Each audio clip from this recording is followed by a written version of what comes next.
Good morning, everybody. Today we are live and we are going to watch a bit of videos because first we can and second we want to. So we're going to watch a few videos. Afterward, we are going to play some World of Warcraft today. And yeah, that's about it. This is the plan for today. Let me just fix that. That's great. All right.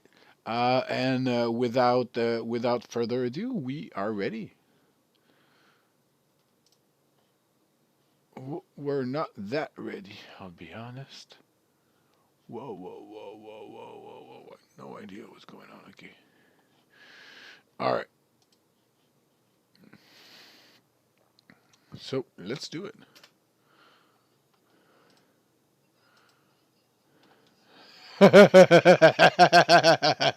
I saw, I saw like 2 minutes of that, and I thought it was really funny.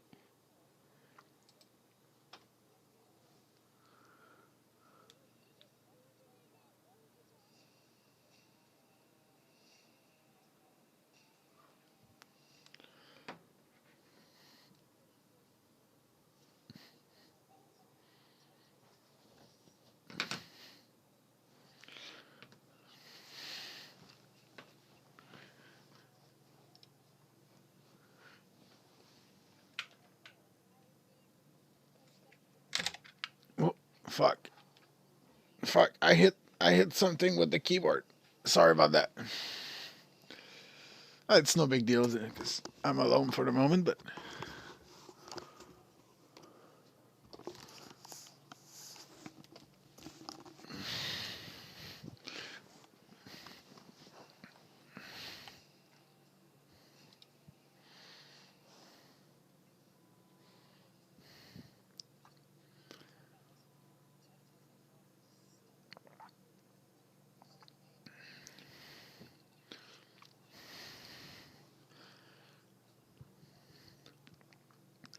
why is she complaining?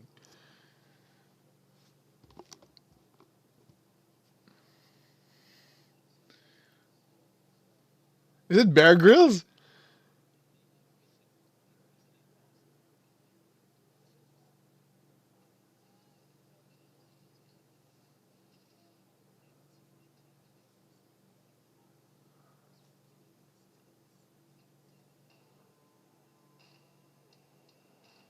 Well, to be fair, no, that's like cheating. I mean, okay, just to put a little bit of context, this is like Survivor.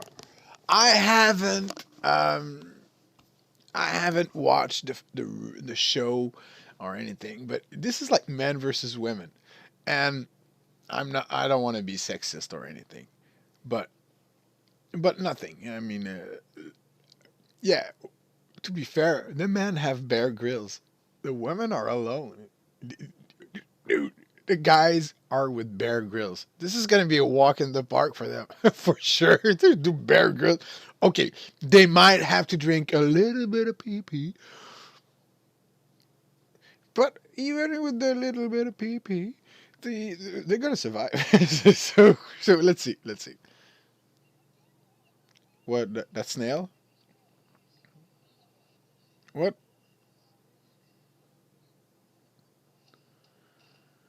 What? They caught a fucking dinosaur? They got a fucking dinosaur? Where are they? They're on what? They're on Jurassic Park Island. Oh my god, they're on Jurassic Park Island.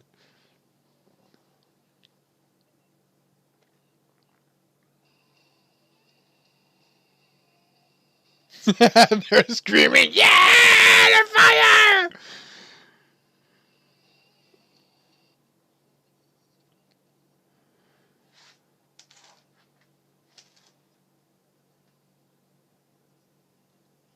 Really?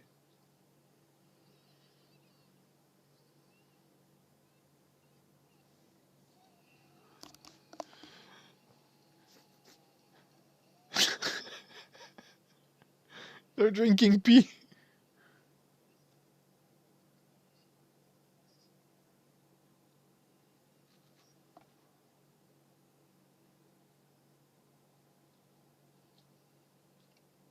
What the fuck you doing? And they're having beer and shit. They found out how to make beer. They're like, "Eh."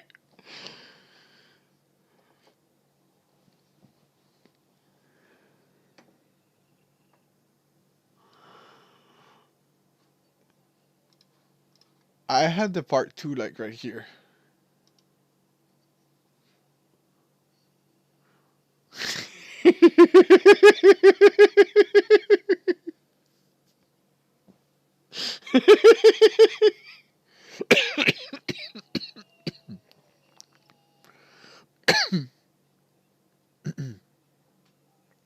Holy shit. I played Timberborn. No water for 40. Dude, the beavers are about to die. Okay, I just realized it sounded a little bit weird. I meant the beavers in Timberborn. Not. Let's keep watching.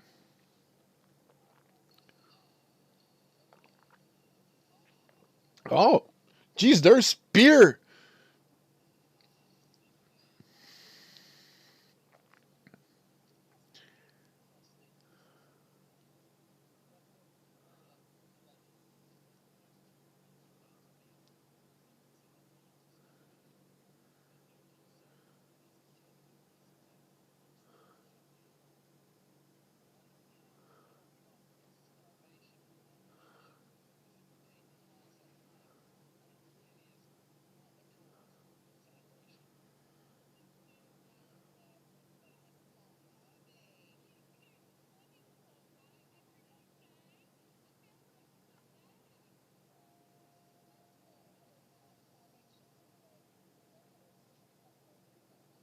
That's true.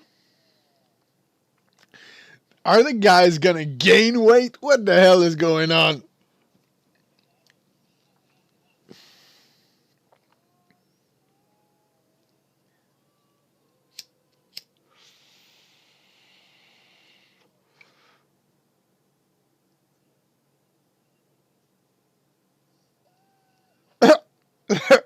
They're just hunting and fishing all the fucking time.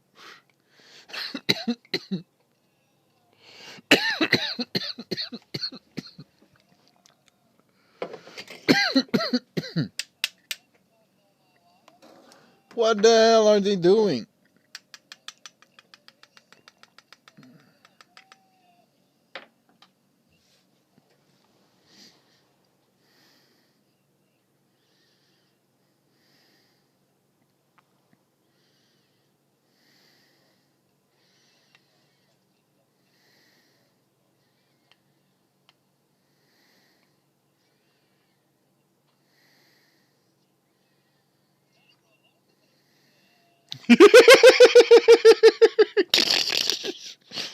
They're, I mean, I'm not. How would I do in the wild? I mean, to be fair, I lived in the wild when I was younger, so. But yeah, this is not the This was not the jungle. How would I fare with other people like that? I don't know. I really don't know. But I mean, I feel for the women. I really feel for them. That's bad. These guys have to stop and just go for it.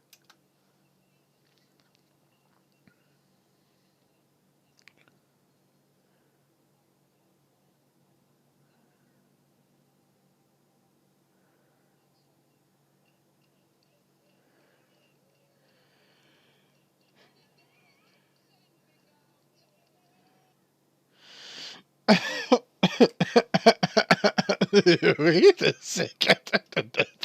That's crazy. What?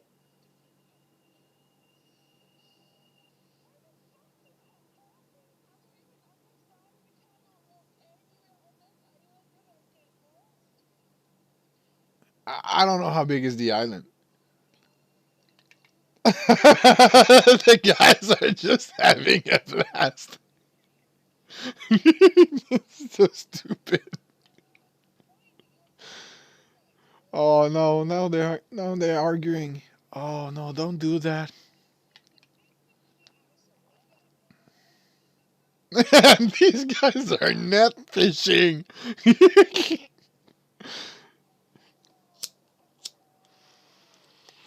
The guys are net fishing. The women are arguing between them. I, yeah, you all know where this is going to lead.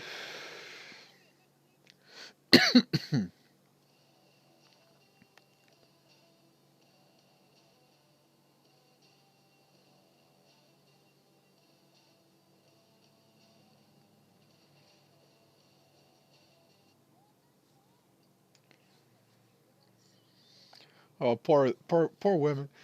I mean, oh, poor of them. Again!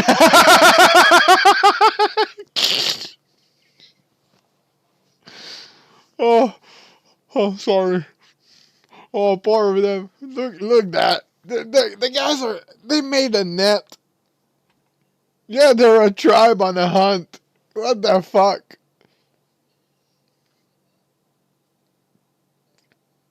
Another day at the office.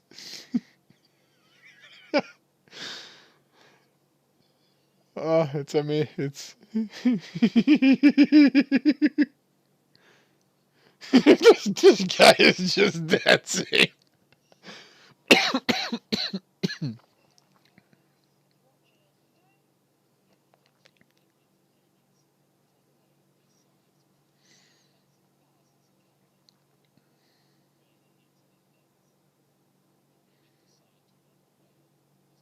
Yeah, I can understand.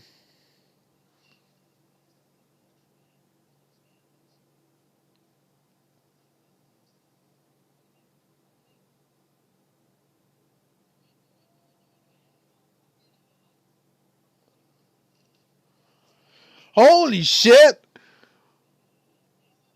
Holy shit! They with the cameraman. they,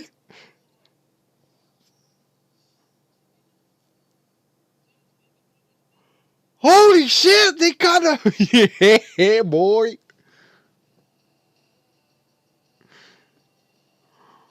With the camera guy, he's like, yeah, whoop whoop.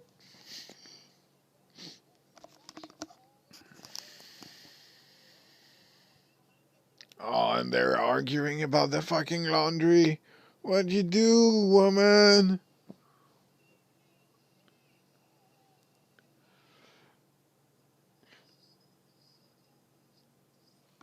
Yeah, go for it. Oh, that's bad. If if your woman says that, take care of her,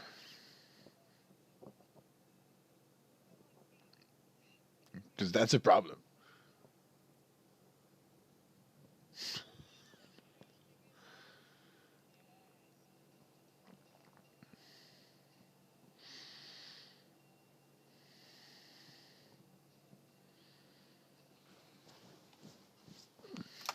Oops. I oops.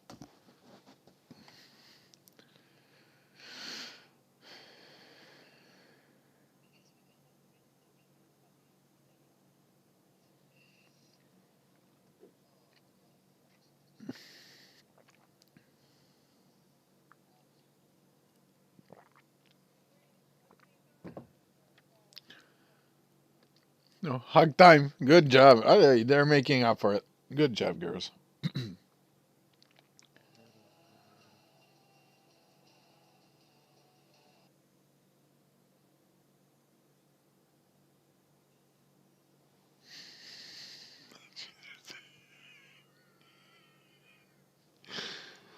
Oh, the camera guy. They're feeding the camera guy. You know, they're like, yeah, we got enough for you. We got enough for the whole crew.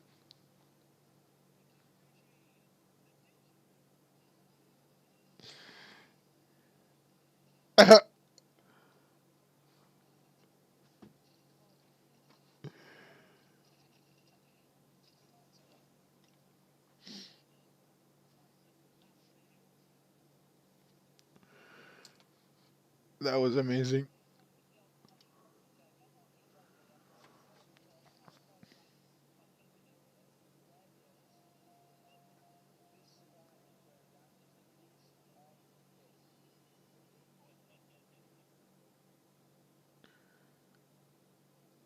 So it's Bear Grylls Survival Program.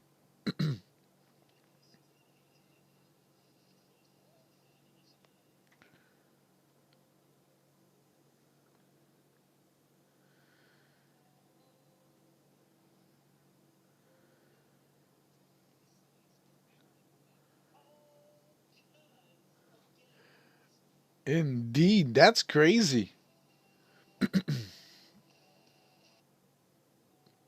Oh, those poor ladies. I mean, I don't. Yeah, it's kind of funny, but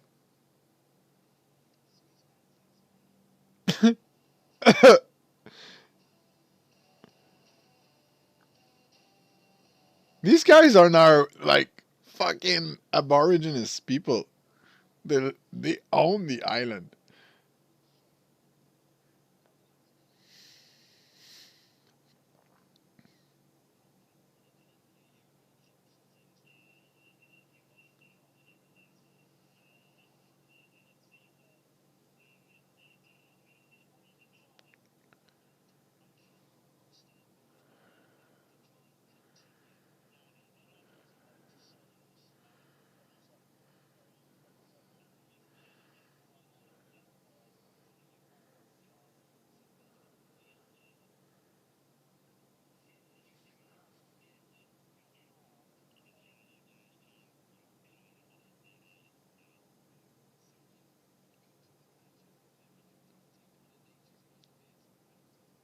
Again,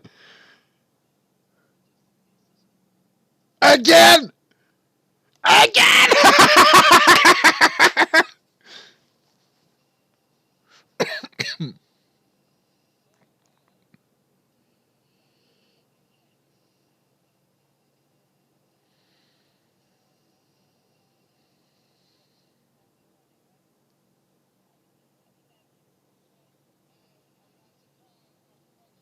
Nate Diaz.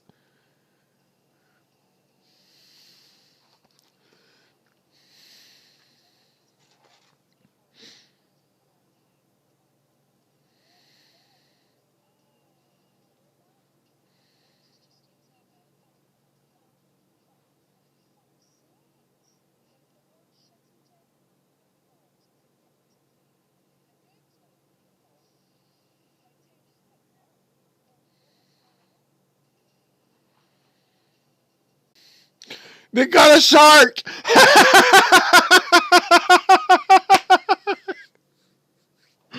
They got a fucking shark. Oh, this is the whole show.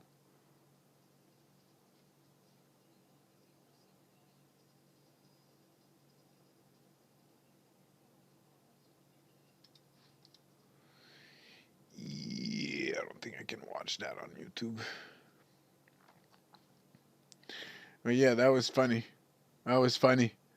Let's let's watch a little bit of death on Diablo. Diablo 4. There's a patch coming out today.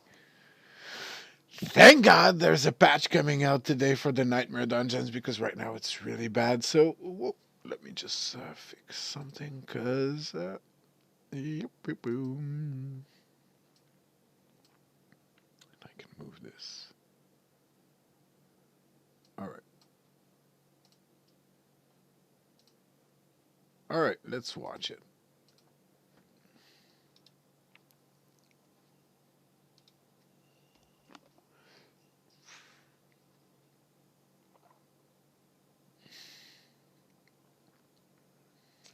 Oh my god. Oh my god. It went so fast. What happened there? First, what? What? YouTube?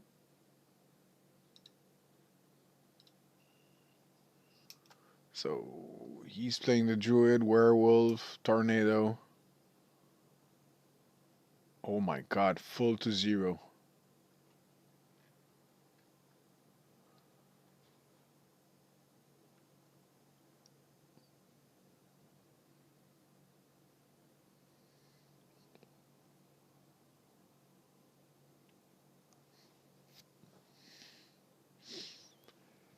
Yep.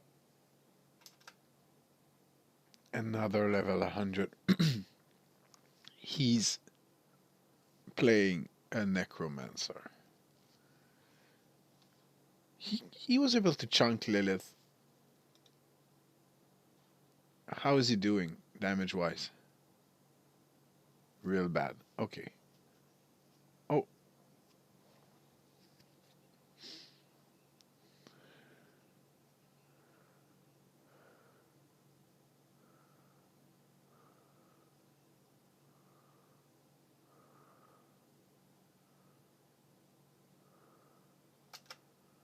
Level 50 rogue. He's doing Nightmare Dungeon level 1.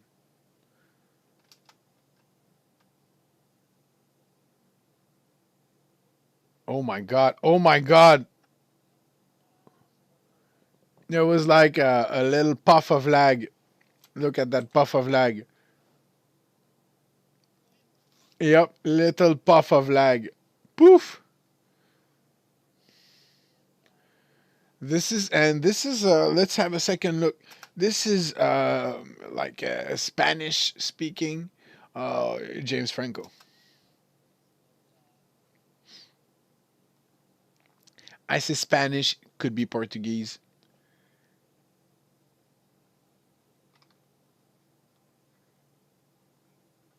C'est quoi ça? Oh! Oh! Oh! French people! Pupu, c'est ponk à chien! Le garde-manger de Tsepilova! Oh, la chair inflexible! Ah! Ah! Ah! Ah! Ah! He killed both of them! Ça y est!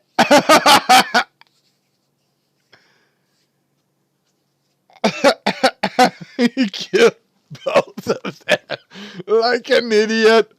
That's a good job. Good job, guys. Beau travail, les copinos. Oh, that was good. Okay, this guy, 49, he's playing the rogue. Okay, that's like something. Yeah, I don't know what he's doing right now. He's in the... Oh, he's in a stronghold. Oh. Okay. That's a rogue. Friedrich. He's playing with his friend Friedrich. Oh my god, what the fuck did you do that? Oh yeah. Oh no. He dashed right into it. Dude. You got no excuses. Yeah, that's the face of a guy who knows. He dashed right into it. Like, yeah, I know. I dashed right into my own death like a dum-dum. He's level 68. That's a rogue. Lots of rogue, actually. Oh, he's a partner. He wants to be. But that's good. It's good. And he's doing a normal dungeon. Look at the amount of enemies. He's in world tier 4, is 68. Yeah, he's where he should be, I guess. Oh, there's 2 explosive. You see these red things? Explosives enemies. I know how he's gonna die. Oh, yeah, CC. Oh, yeah, the CC. Fuck, no!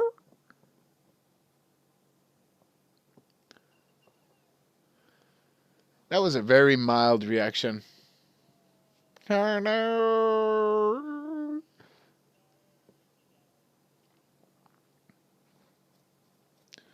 Another rogue.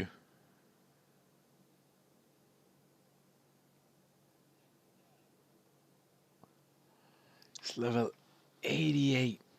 It's level 88. What killed you, man?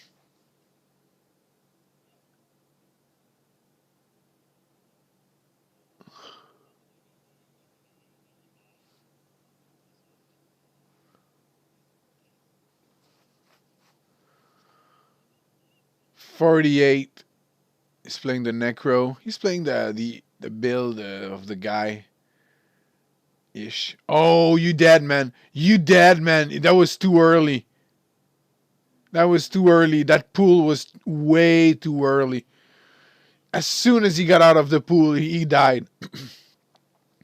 That pool was way too early.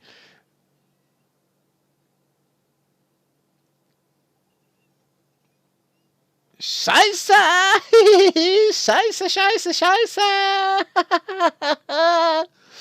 I can say that on stream, scheiße. Yeah, I think I can.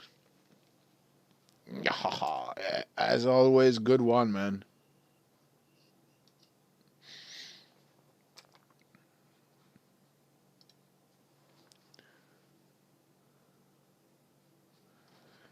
Oh, this one is in HD.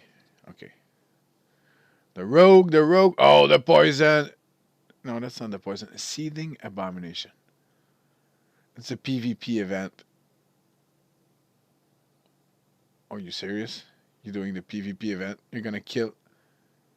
Dude, you're level 60, world tier 3. You're doing PvP.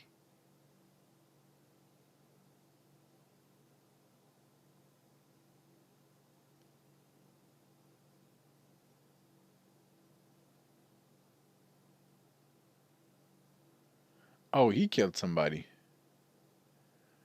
He's like, yeah, I know. Oh, you're level 27. You level 27. You want to go against a 34 bear. Oh, and he did it.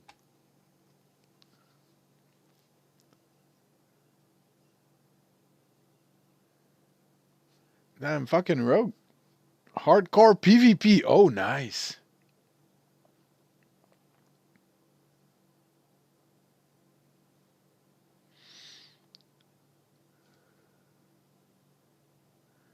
$44. That's a bear.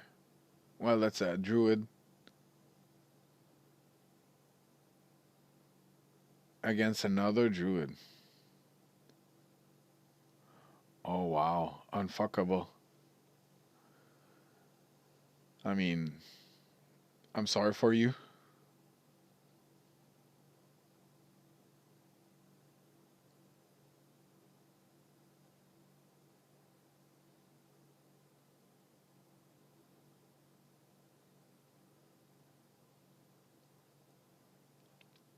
The butcher.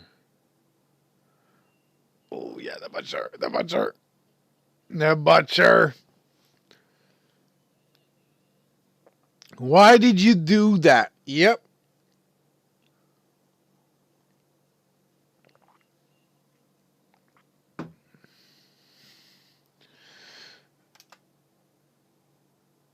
Nice hair.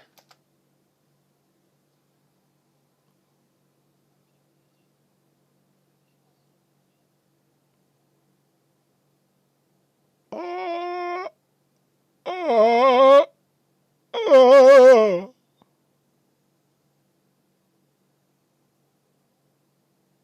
Is he gonna cry? No crying. Good job. Good job.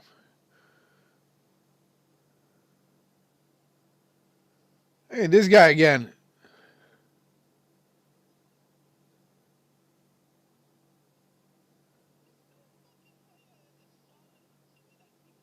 Oh yeah. Oh, and your whole team died.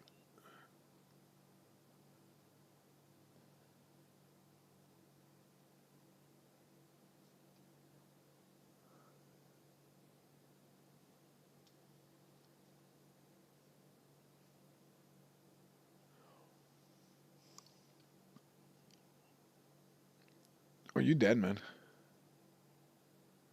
What a bad blood mist.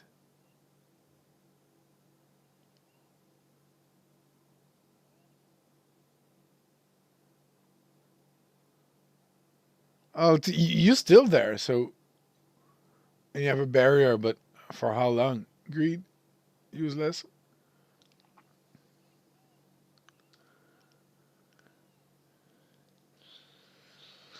Feels bad.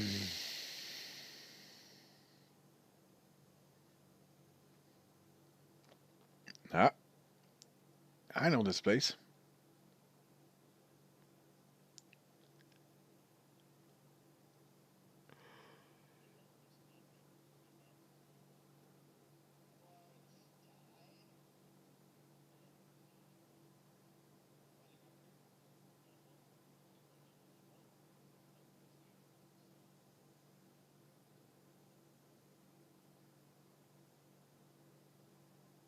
Oh no!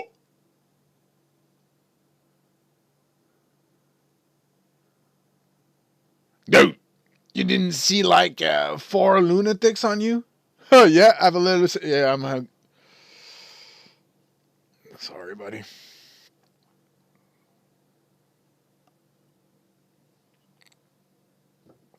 Sorry about that, buddy.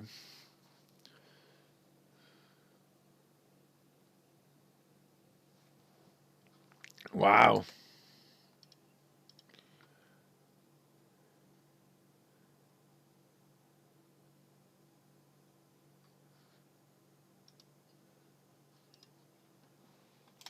In just a second, I want to see if the maintenance is over.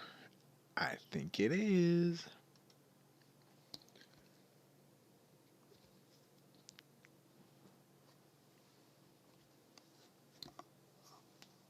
So it's time to go back to crafting. I was doing some crafting. What? Uh huh. Yeah, that seems fine. Nothing to see here. Oh, and we good. Hey, now I'm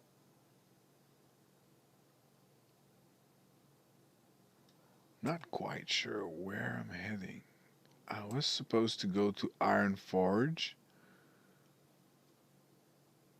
and now I'm just. Oh, that's amazing. No idea what's going on. Okay, I took a flight path, I relogged, and now I'm heading straight somewhere. No collision. There's like no collision, and like poof, I'm gonna come out of the and whoop. Oh, there was a little bit of collision, but I don't know what's going on. I'm not quite sure. Okay, I think this is like unfinished assets. It's it's somewhere. You know, where are we? That's a big question. I just took a flight, okay, and I'm like in between those two zones. There's no zone, or maybe this is supposed to be water.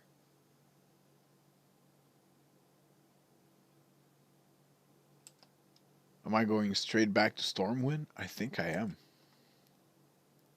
Well, this is obviously Stormwind. Hey, we're on an adventure, boys. No idea where this is going. Uh, inside the and outside and inside. Oh, oh, eh, oh, what, what is going? Oh, eh, I mean, oh, he's going straight to the flying trainer, right? Oh, yep, and now we're back there. I mean, no, he's turning. I didn't do nothing. Okay, well, my boat. Look, where are you going? There was kind of a portal. Did you see?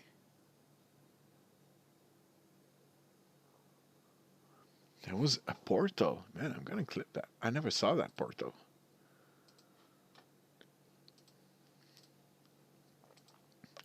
No, I took a flight path. Okay. And then the maintenance happened, and now I guess we just go. But now it's better because it's moving. We're not underground anymore. That's a good thing. That was strange. I have to say that was really strange.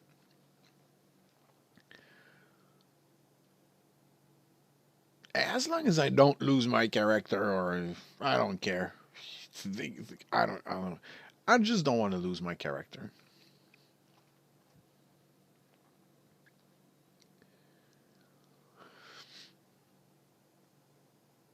because that would piss me off. Yeah.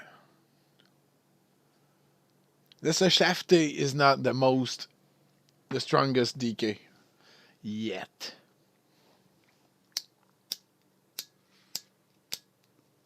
Really.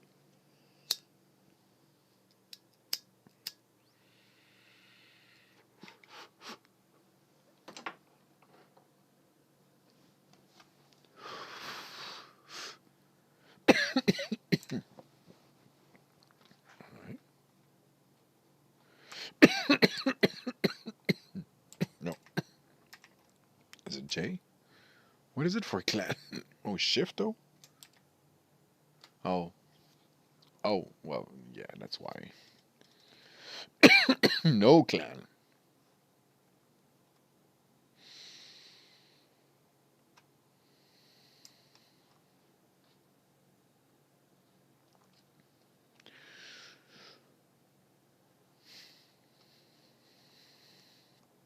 I was looking for other people in my clan, but yeah. Oh, a little buff of stamina.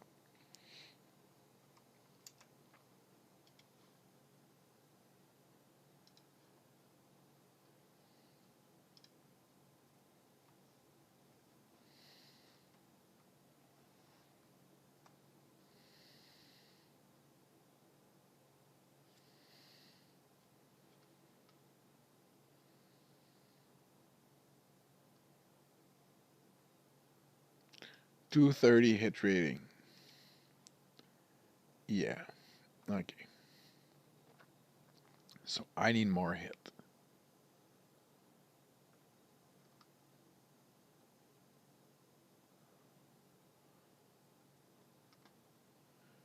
I have enough defense. I need more hit.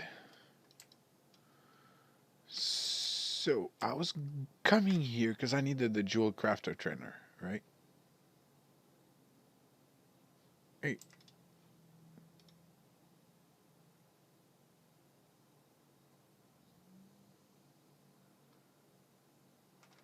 what the fuck is the jewel crafter trainer?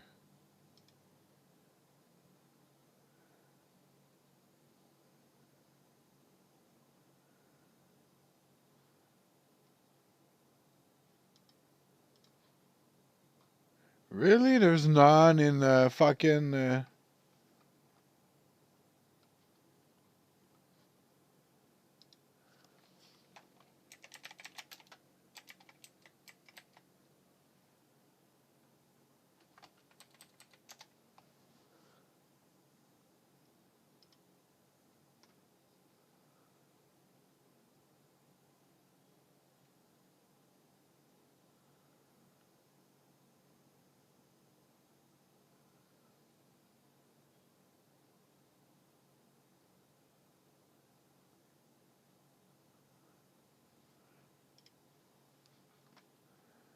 So I fucking need to go back over there.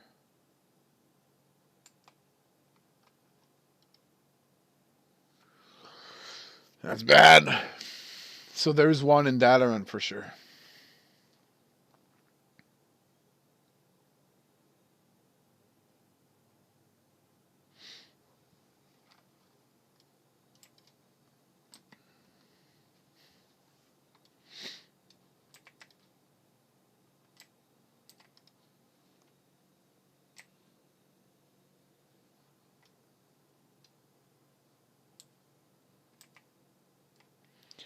I think the GC's right here.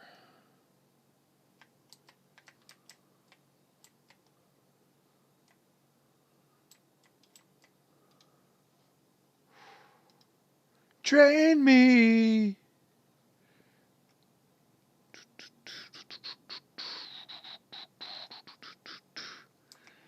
So I can do this, right? And now I want to do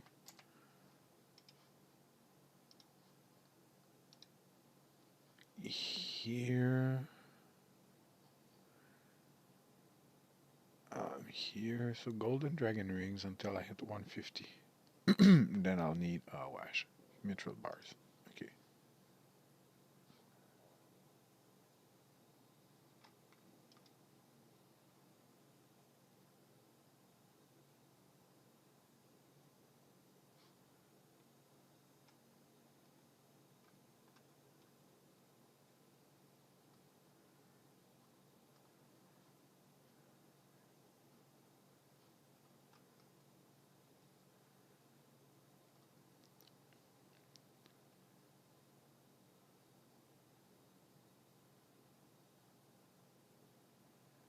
I was long to gather all these, well, not this, but these two. And I gathered them.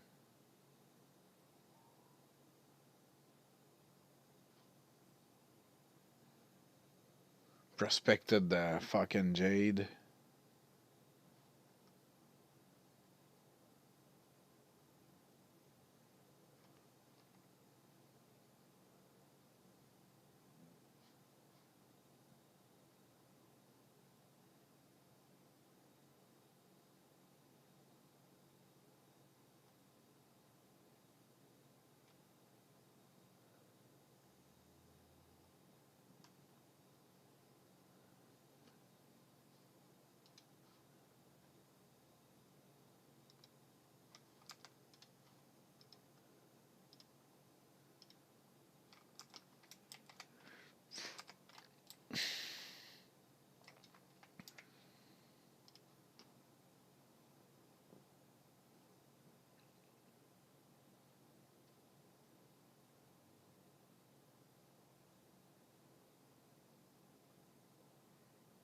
I do have Strian and mithril bars. I think this is gonna be easier. So I need to farm aquamarines.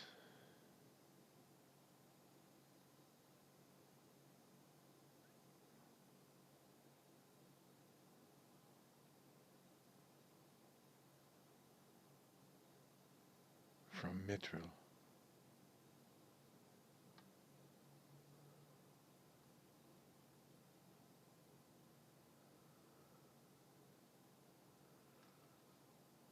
Okay. Which means now I need to mithril.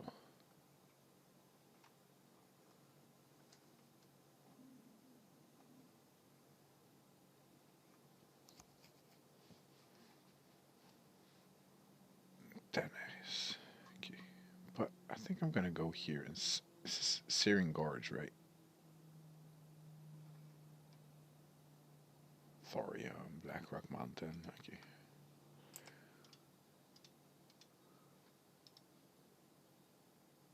It's like here.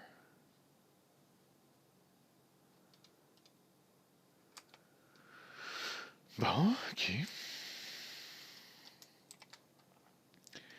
I'm gonna send that to my other character so he can disenchant them. I think he can.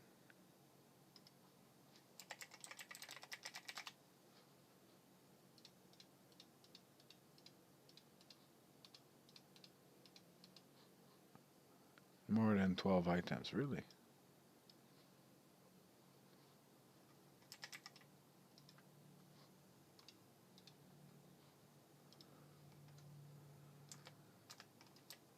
So it's a Searing Gorge, so I can go to Iron Forge. But first, I'm gonna disenchant them with this guy.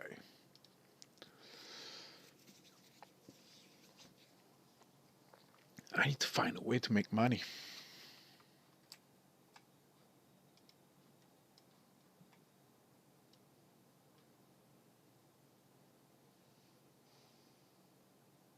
Because once we will start making money, it'll make the game a lot easier.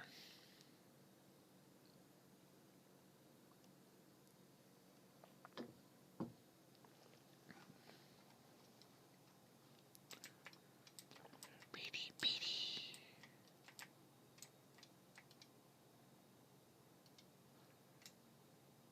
Uh,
Okay.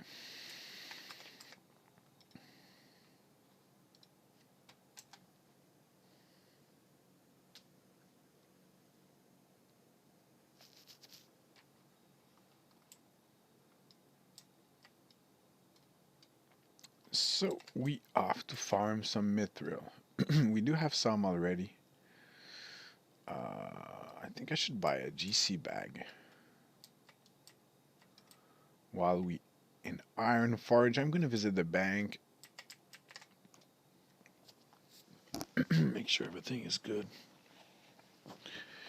before we head out for the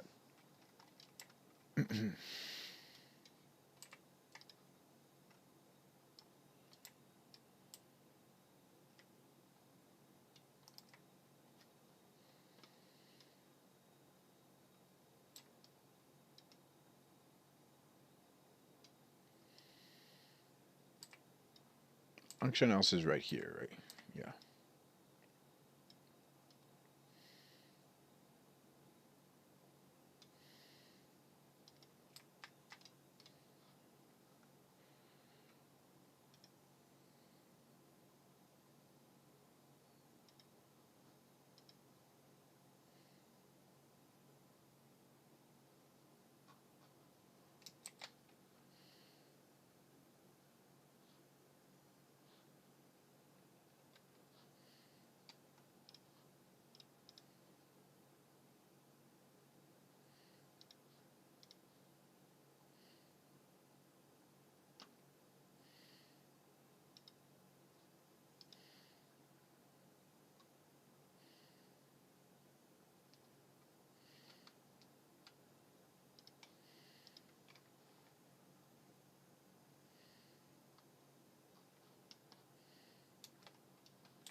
Let me see what I have in bank.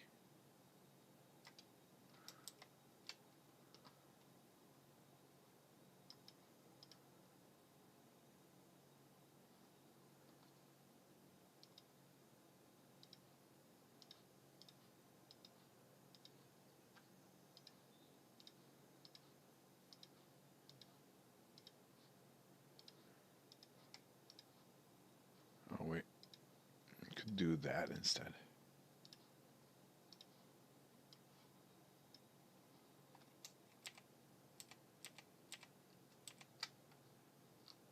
Yep.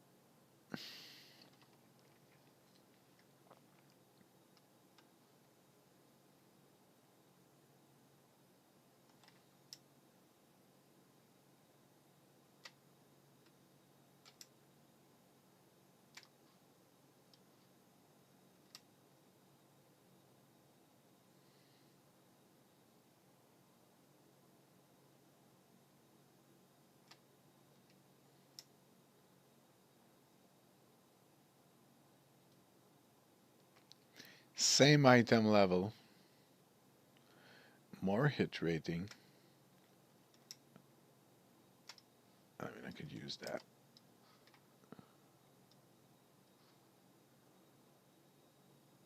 My defense is good. My hit is perfect.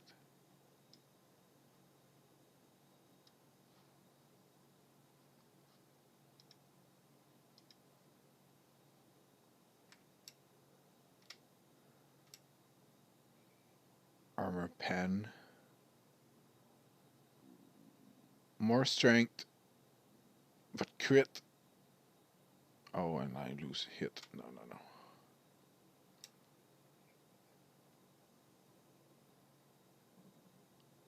no. Ooh, I could do this. More stamina, more strength, more armor, more everything. Yeah, let's try it. Still good with the hit. Still good with the defense.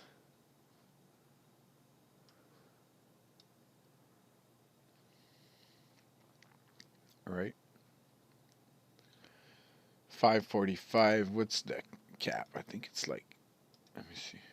230 and 540. 230 in 540. Damn, we good now. We gooder.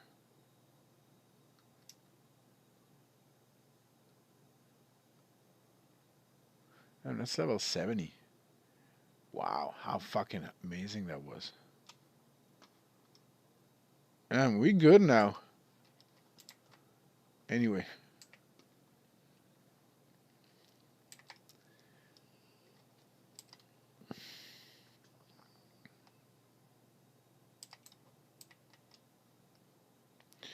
At least it took time to arrange the hit rating and defense, so I think this is gonna be good.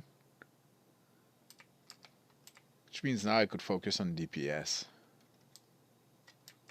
Because you don't want to go too much searing. Yeah. Yeah. Let's go just have a look at the road. So basically all the edges. I just have to follow the edges.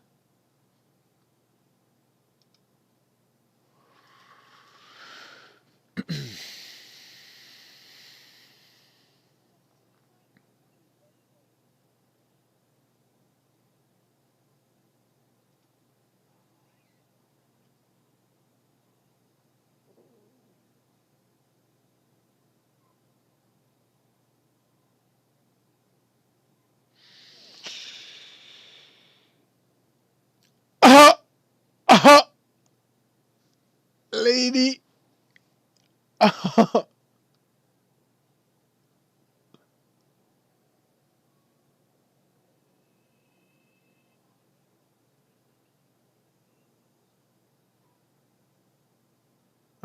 And look at it. Yep.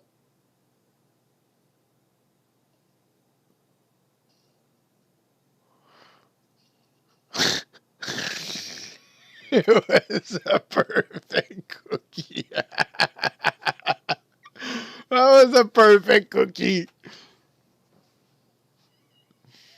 Oh, what's she doing? What's she doing? She's crazy.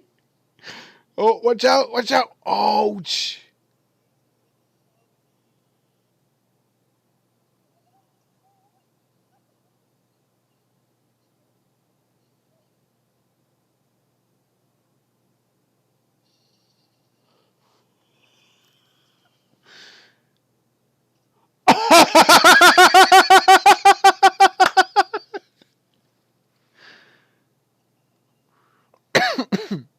What's she doing? Oh, limbo. Oh.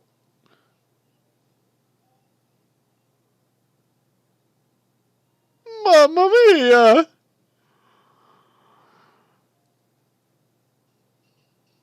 Uh-uh.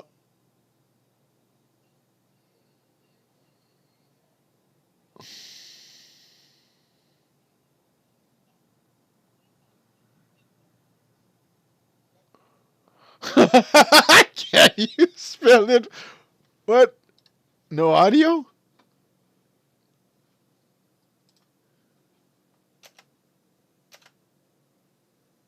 Really?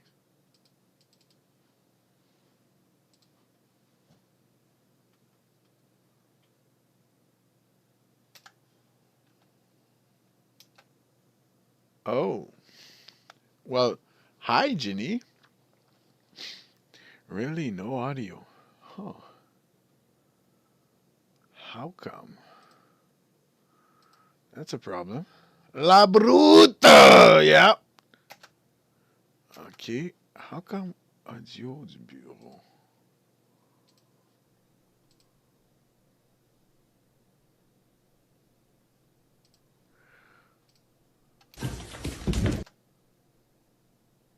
Better now? Eita, doido do caralho. Que porra é isso, meu irmão? Oh, yeah, I think it's Ele better tá now. assustado, VJ.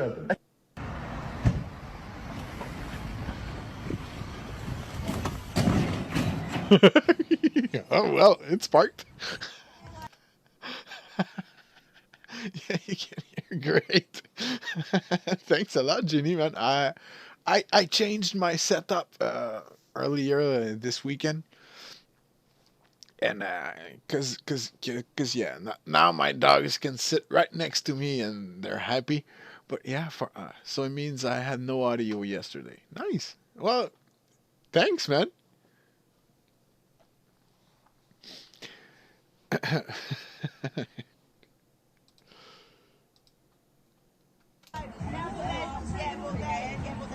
why you're here. Well, yeah, I really appreciate. And man, tonight. Uh oh. Uh oh. Poor guy. Poor guy. That's the look of a man who's like, oh, he's giving up a little bit. Uh, Tonight, man, the Diablo patch is gonna be I have high expectation. I watched a few videos earlier today, and yeah, it was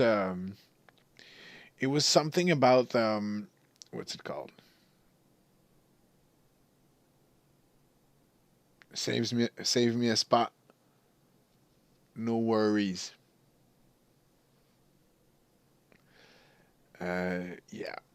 Tonight there will be the Nightmare Dungeon patch. That's what people have been saying. I don't know what's gonna happen exactly, but yeah, that's what people have been saying. So I really hope this is the Nightmare Dungeon patch because man, I like to one shot everything in a normal dungeon, but at the same time, it's maintenance starts in 40 minutes. Okay, okay, yeah, they said it was supposed to be a beefy one in 40 minutes. Let me see. I do this from 9 a.m. to 2 p.m. Wow, so that's 5 Eastern time. But should be able to log back in. Okay. Well, after dinner for sure. I gotta go. I gotta go. Uh, well, tonight I gotta go somewhere. But after, so it's at 9:30. That's 12:30 our time. So in about 50 minutes. Okay. PDT.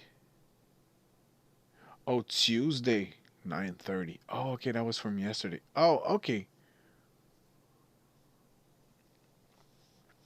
All right. All right. I got it. Yeah. So now. I really want to see what they're gonna do with the Nightmare Dungeons because right now they need a buff. They really need to buff the Nightmare Dungeons. Unfortunately, there's no real incentive other than the Glyph upgrade. I mean, the Glyph upgrade is nice, but you know, a little bit better gear, a little, a little carrot at the end of the stick, so it's worth it.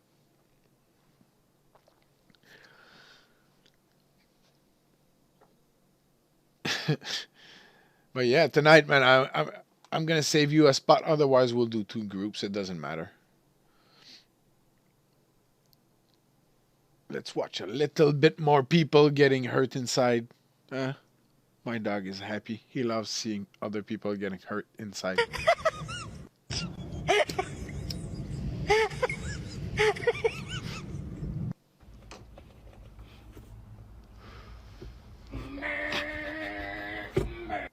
Oh, oh.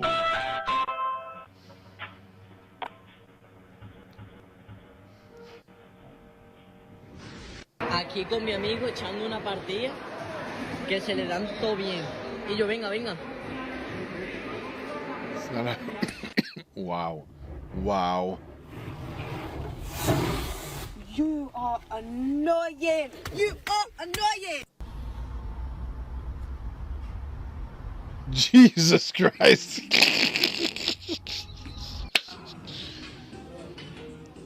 What you doing? What you doing? What you doing, lady?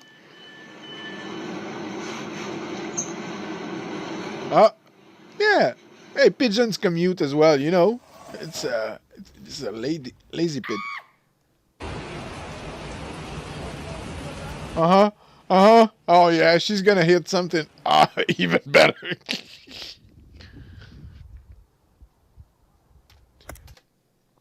All right, Jeannie, go back to work mode and I will see you tonight for sure.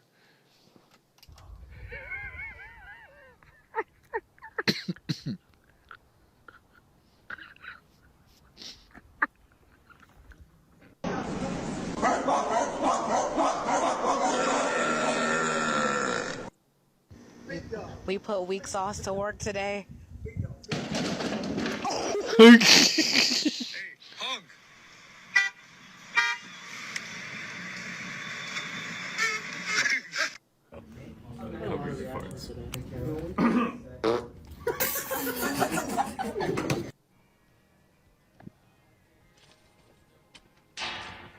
Damn. Damn sign.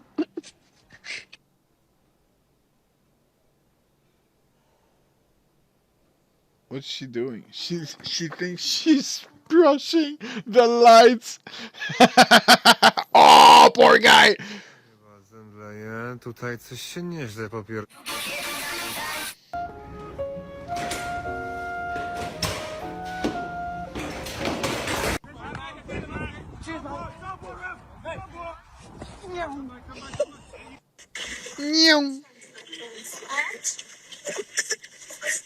Oh, look, I have the. Oh, look. Do it. Do it. Yeah. Oh, what the fuck? Kia nào á?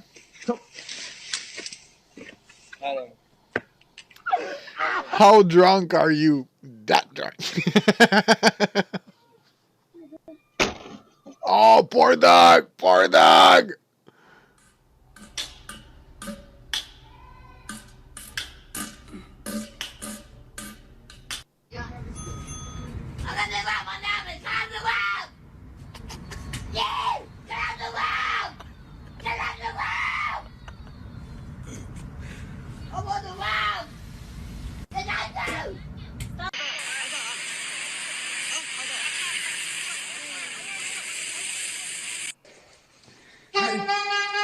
Helu, ce tată, ce? Hai, pune-te aici sus. Aici, hai aici, pământ.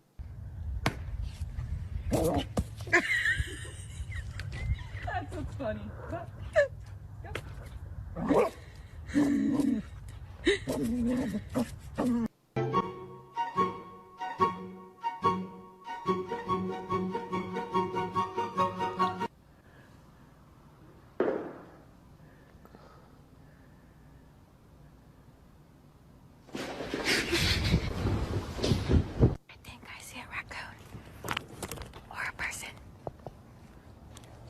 Raccoon.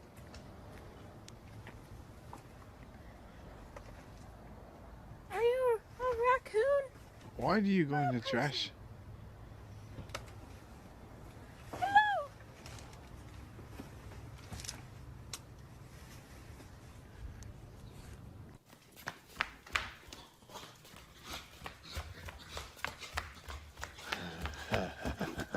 Way. Is that Dawn in a box from Amazon? On John's, on Ron, John, on Don, Juan, on crayons, on a swan, drawn, on Ron, Swan, son, on Elon, on LeBron, on Spawn, on Mulan, on Milan, on my lawn.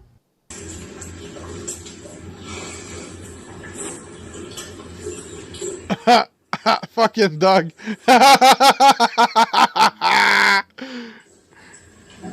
Cool, that could have been my sandwich.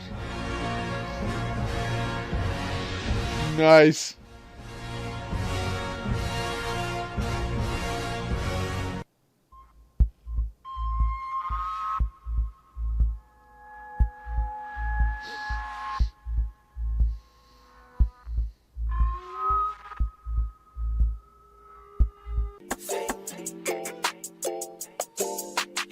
Oh. Oh.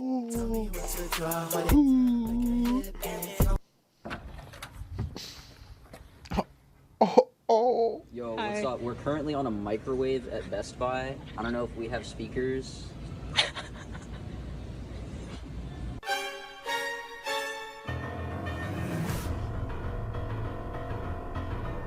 Clean. Нормально сидит.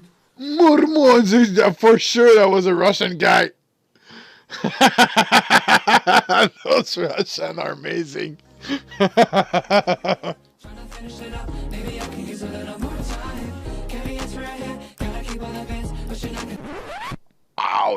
Wow, that tackle. As if you were dangerous.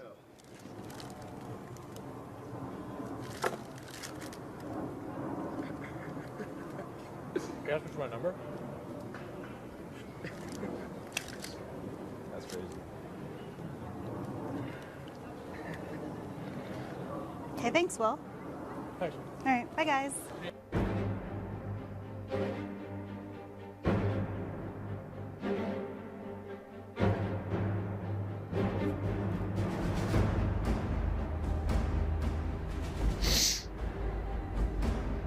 It's so dumb.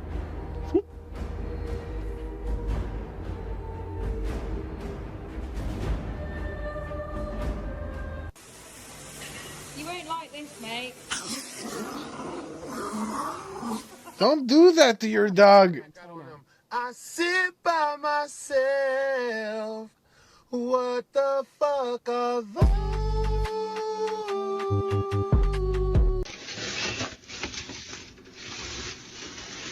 God damn it. Bro, you put pickles on that pizza, and Yeah. that pizza killed itself. Excuse me, man. Yes. Would you mind being in video? No, that'd be fine. All right, so pick a number between 1 and 10. Let's say 7. 7? Well, it's your lucky day. You just won brand new AirPod Pros. Wow, you're kidding me. Really? Yeah. Free? Yeah. Why? You won. Nothing. You won. How come? You win. Have a good one. Have a good one. Thank you.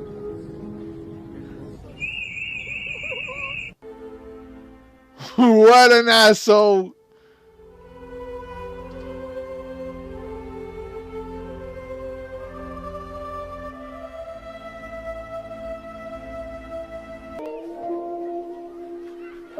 This Topki. Oh, look at the dog walking. Hello, you sweet angel face. Oh, you're so sweet. Beg your it. What the hell, lady?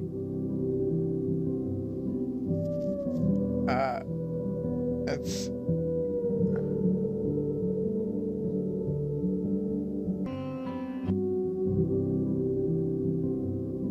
what the hell? What's pigeon?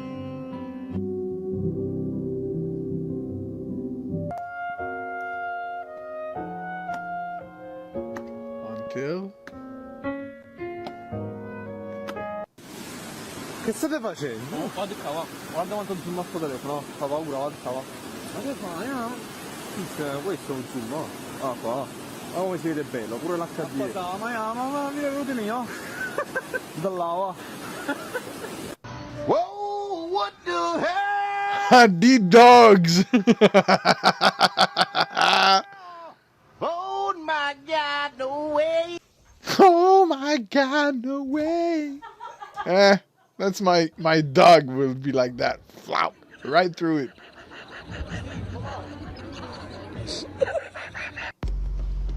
Yeah, dog, fuck you. You can't do.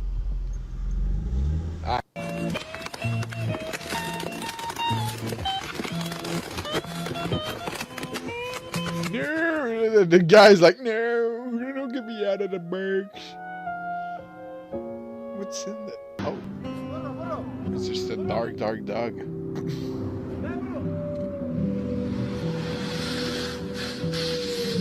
Bro, that's legit, dude.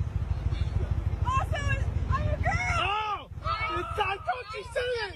She said it. I was like, Brother, hold on. Come on, man. Brother, can I talk to your shoes? Come on, brother. Hold on, man. Damn. Hold on, man. What the hell? What's this say? 1, 2, 3.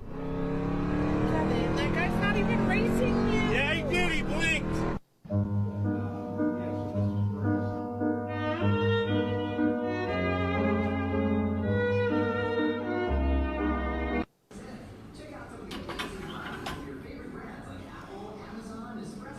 What?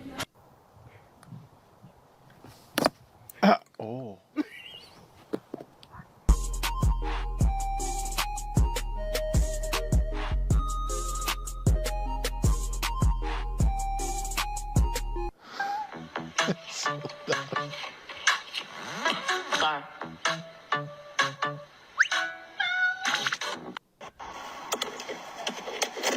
That was clean.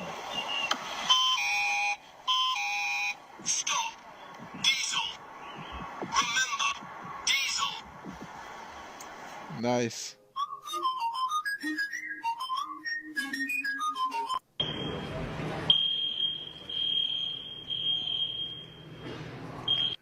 Yes.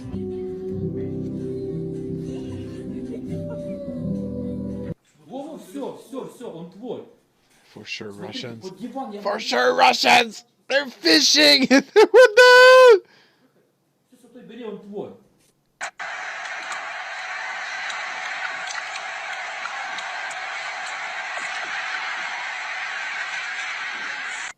my god, Miss Vicky's. Let me see what the ingredients are. Oh, it's kind of dark. Ellie, do you want to turn the light on?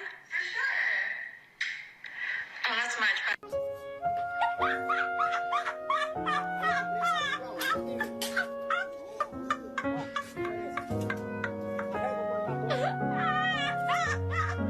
Trying to buy a Walmart shelf. Found a random item sticker. This lady let us cut her. Do you need me to put this on there, or do you want to just scan it? And so just that. Yeah, just that. Thank you. I appreciate you so much. This guy just bought the shelf. I thought it's good.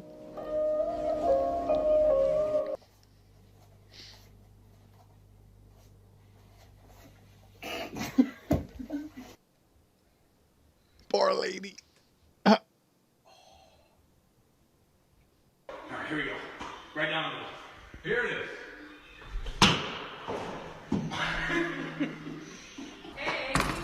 Hi, Mom. It's good to see you. Are you letting them play ball in the house? I don't know what possibly. Oh my god.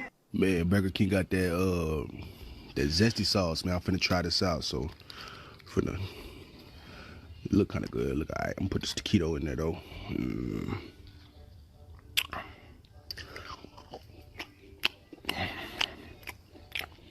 It's not bad. It's like.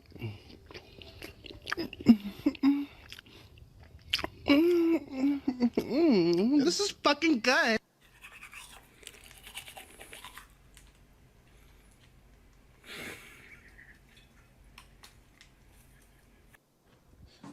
See what my uncle doing, man. Uncle Wayne. What's up, baby? What's good, my boy? How you?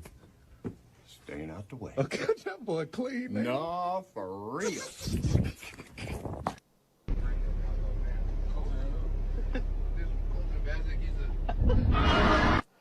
Your eyes are so beautiful, but I like my eyes more because without my eyes, I would not be able to see you're beautiful.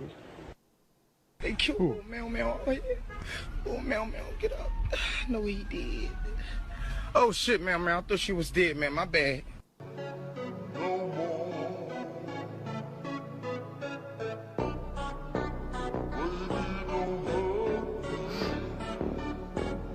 To break up. I thought we were just friends.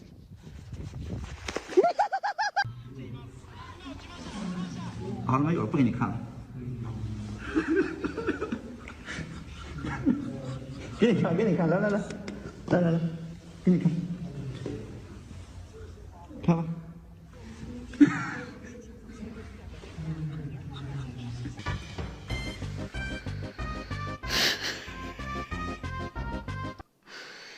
Okay, let's focus. Let's focus.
The map is not being explored.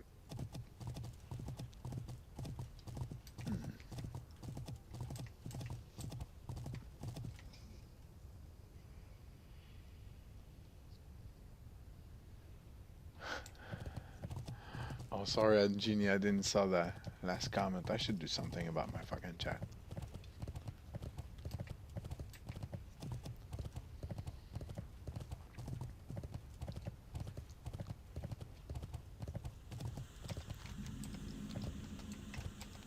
At least I got something discovered.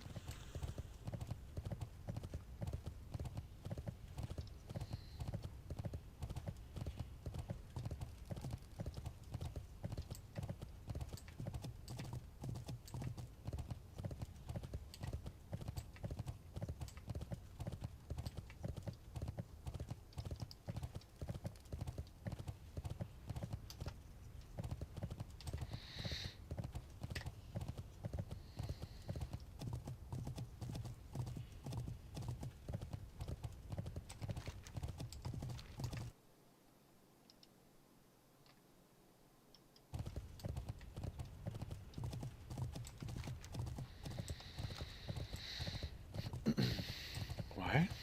It's not much.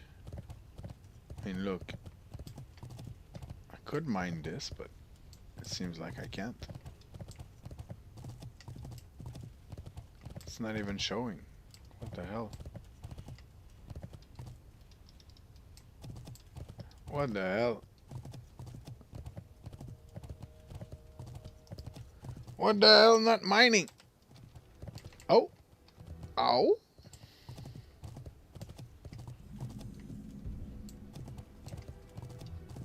And another one. Ooh.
I went in that hole.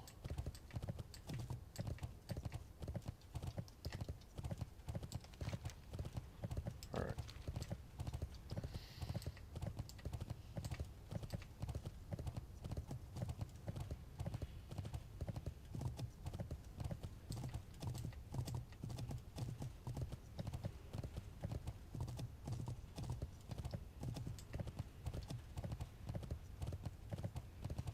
I wish there was a way to increase the yield when you mine.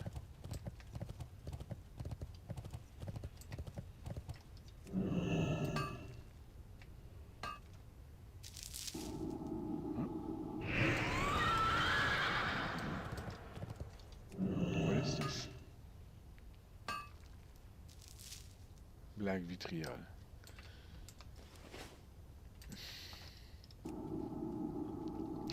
Hey, un peu de vitriol.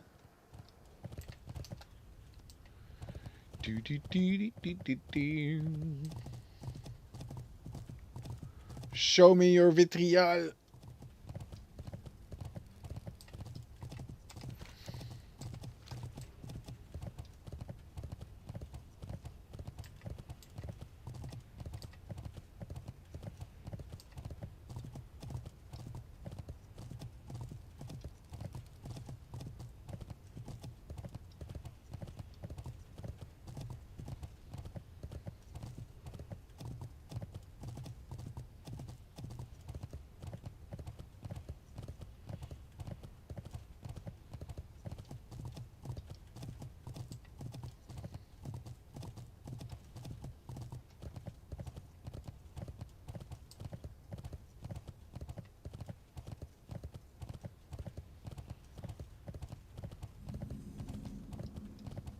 Nah. True silver. Can I mine the true silver? I don't think I can. 230. I.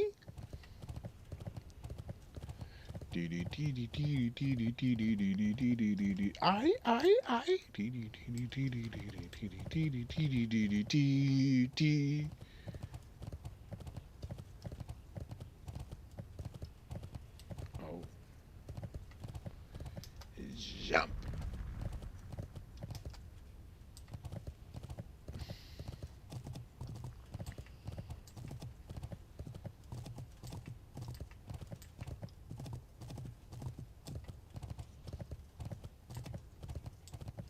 What? Damn it.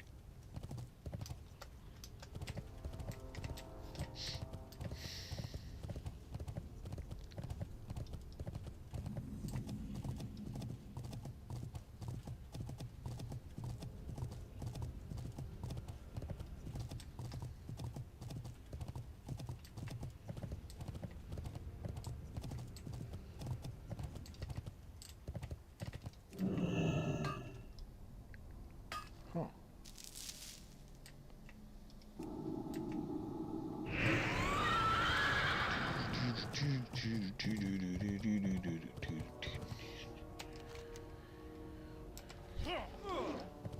Maybe up there. Let's see.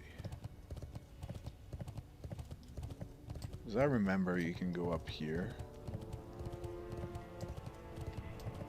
And let's remember, there is nothing. Okay.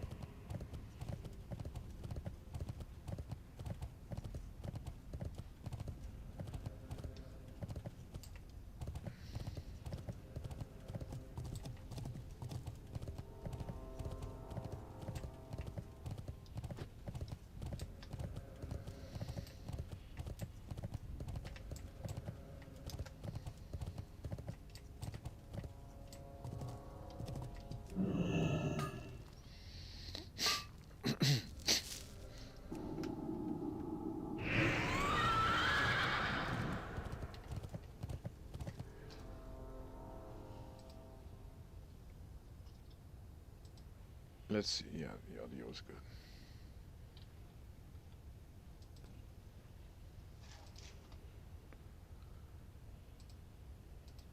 All right. Alrighty. Well, for our first round, it was not very good.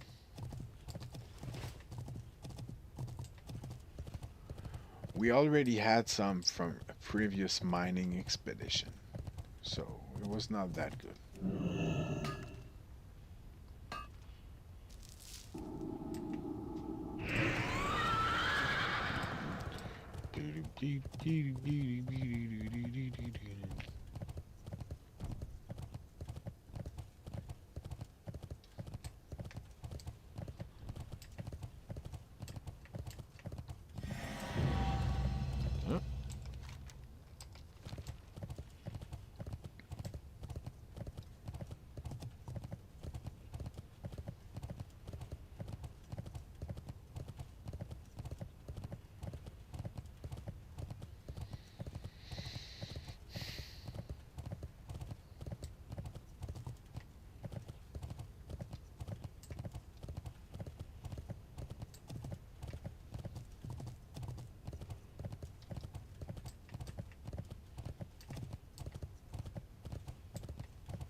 Was.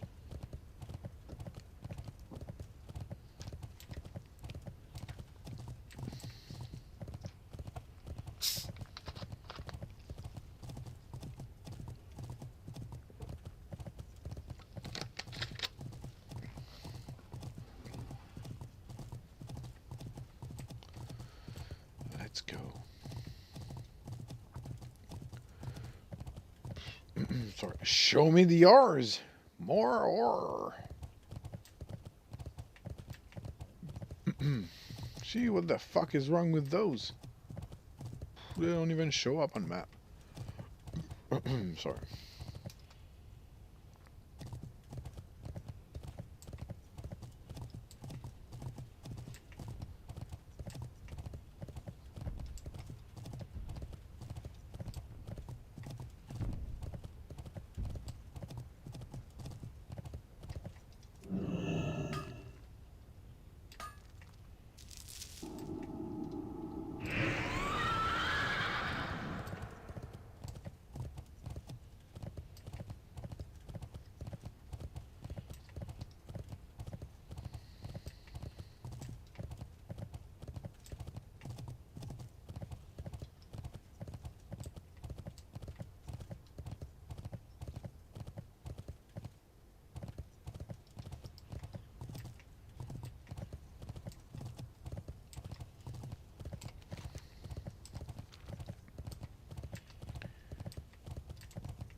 Any mithril up top here?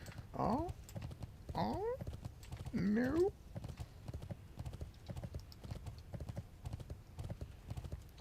Any mithril down there?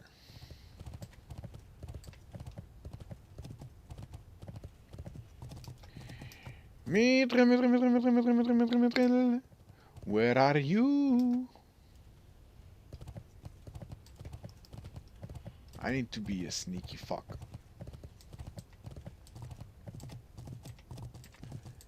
I need to come behind the mithril. It sounds a little bit dirty when I whisper it. Maybe come from behind. Even dirtier.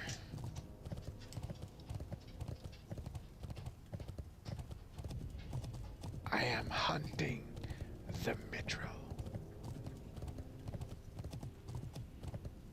Hunting the mithril.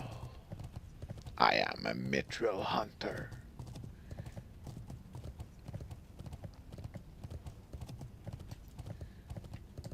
I open my eyes.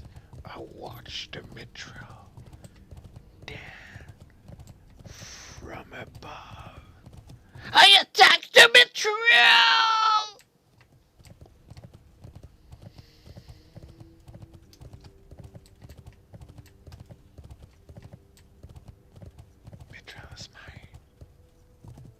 Ooh, I found a secret way. Is it Black Char Cave? Do you have mithril? Oh no, something I can't. No. I thought I found a secret, but it was just rock block or cock block. There was no secret, no secret. It was just rock block, cock block, rock block, cock block.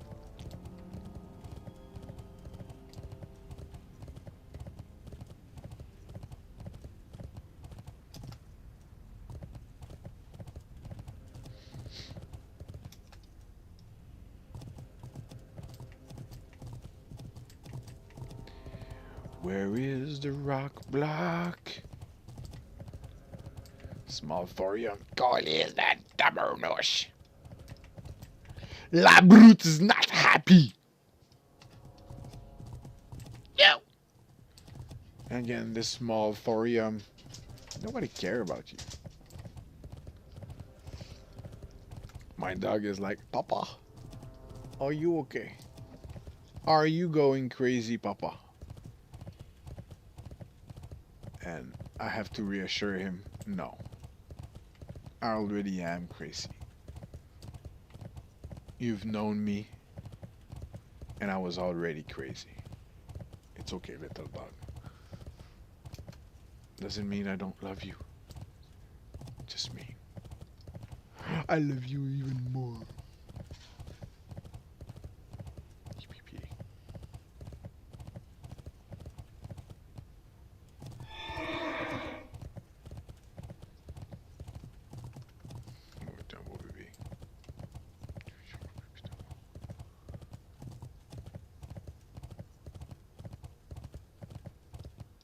petit bébé.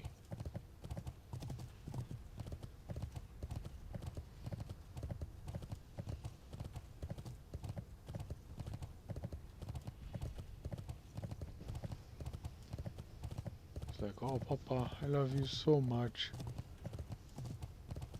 Nous aussi, je t'aime fort.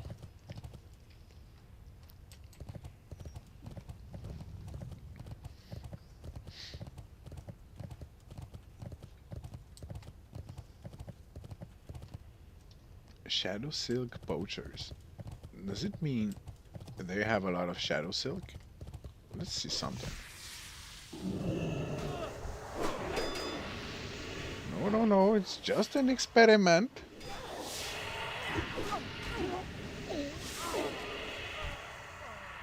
Mage Club.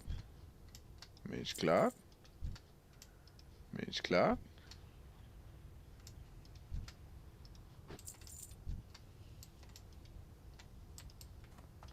Huh.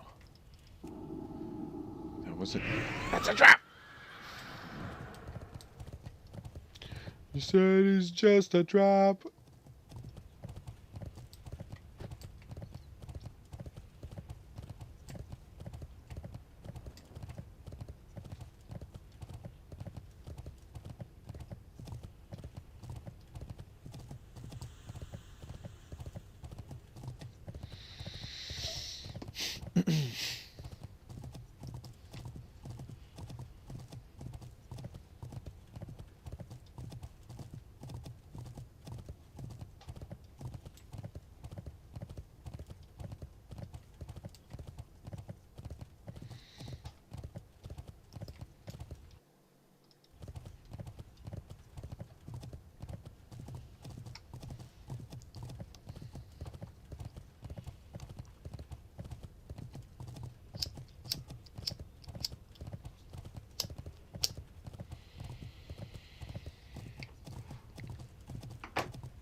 Well, I mean, that's a bad spot for farming.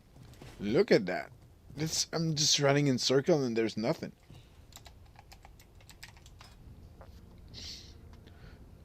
I'm all by myself in that fucking zone.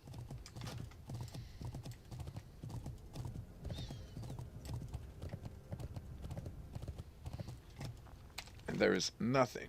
Like, you should go into Burning Steps. Because this is like fucking bad. Let's go in Burning Steps. Maybe we'll have more luck.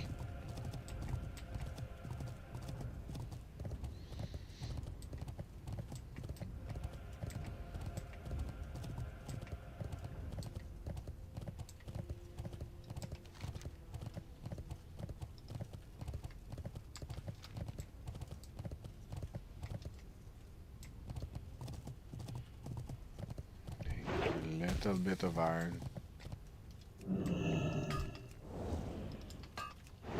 That ability isn't ready yet.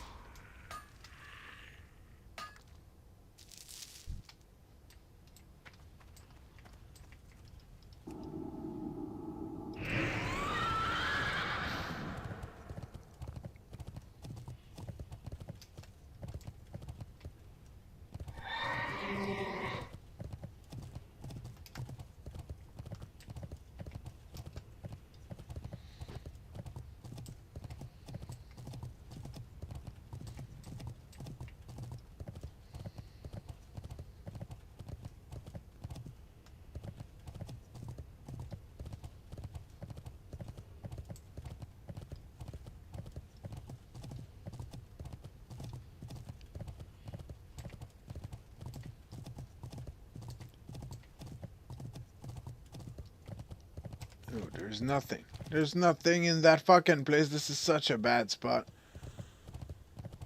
Don't ever go to Searing Gorge to farm for mithril or any kind of ore, to be honest.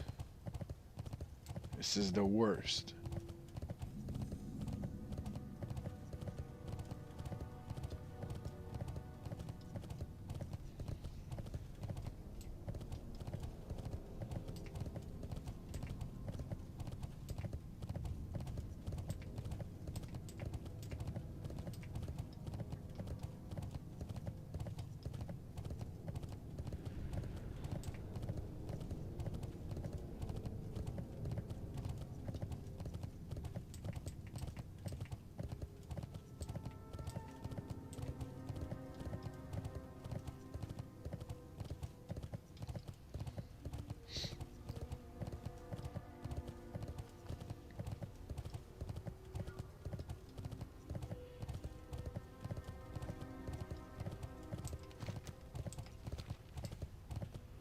Alright, so let's fucking...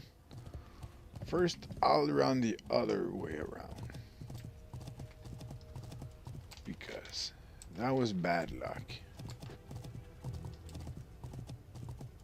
So little. The enemies are a little bit higher. They're not gonna be any trouble, but small thorium. Is it bad? Where's this leading?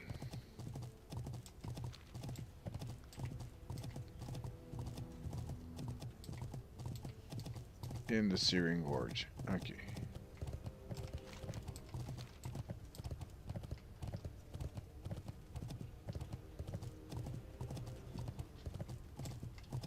Is it?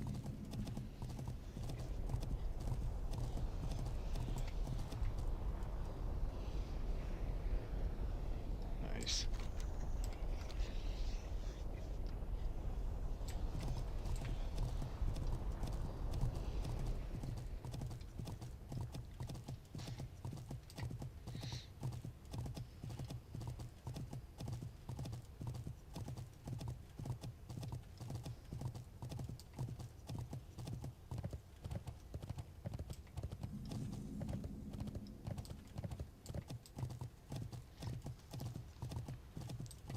Rich thorium vein. Is it 235 as well?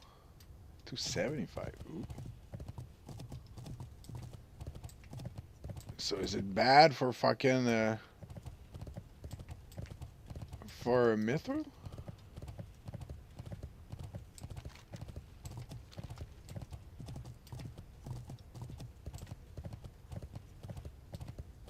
Is it bad for mithril? Because we need to level up this jewel crafting.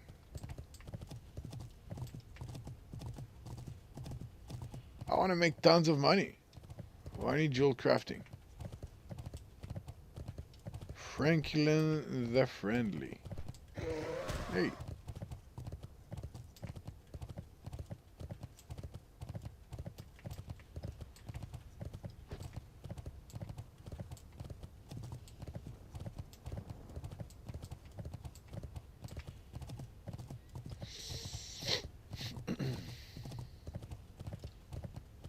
Rich.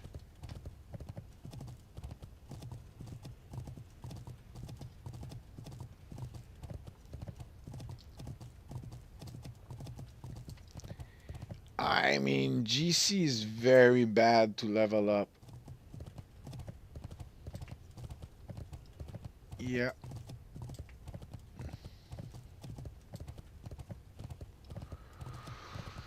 It's not good. There's nothing.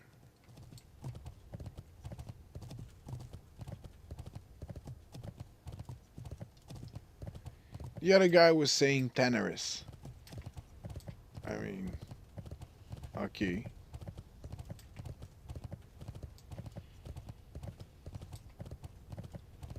There is a TP Cavern of Time, right?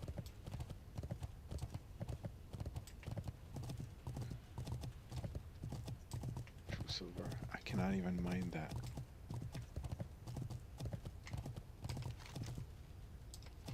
That is so bad.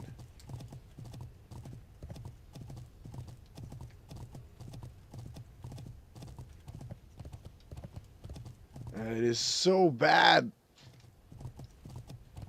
Nothing.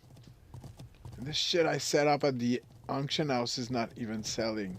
What the hell?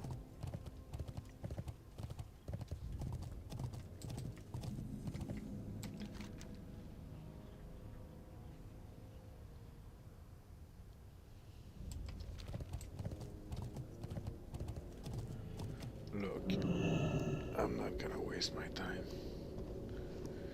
I'm not gonna waste my fucking time.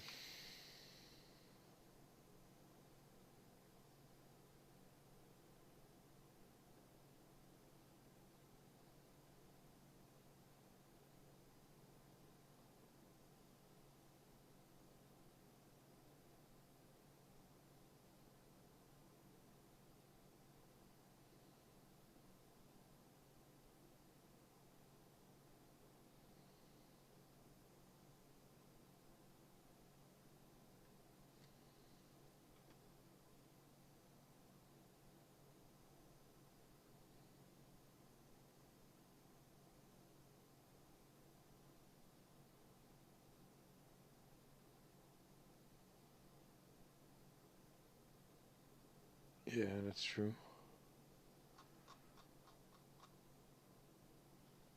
So just all around fucking Daenerys.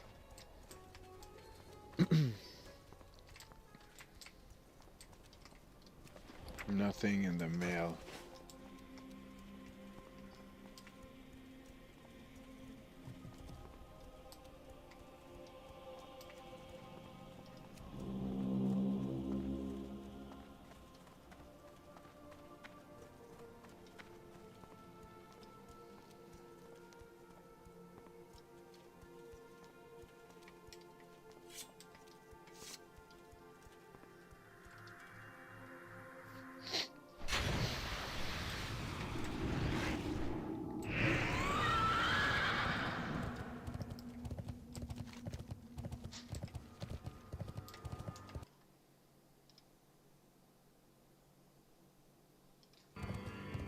So behind the Cavern of Time.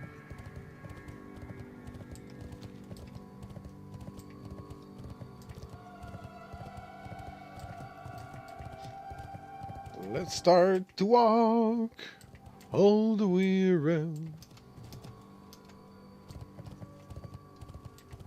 This is how we do it, baby.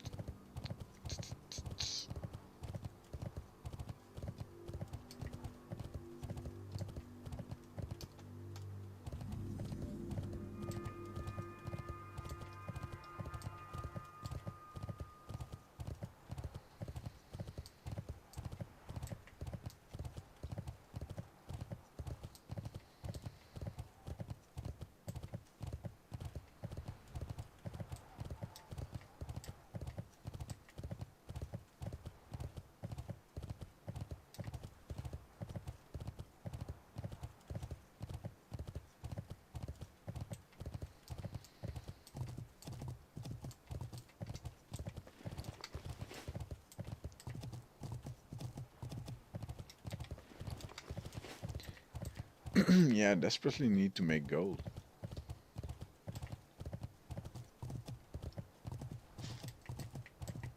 Like,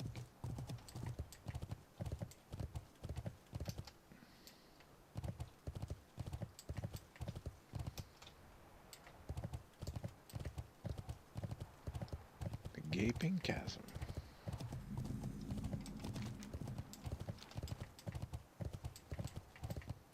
Yeah, we all know her.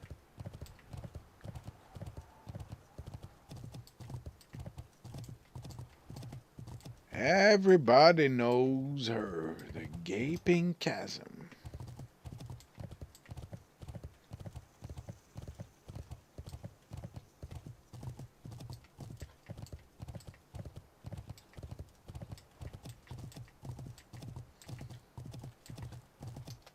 This is the gaping chasm.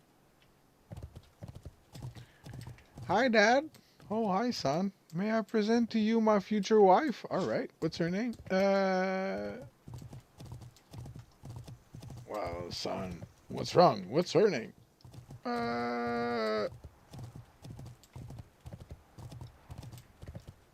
We call her the gaping chasm. We?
Wow, eh?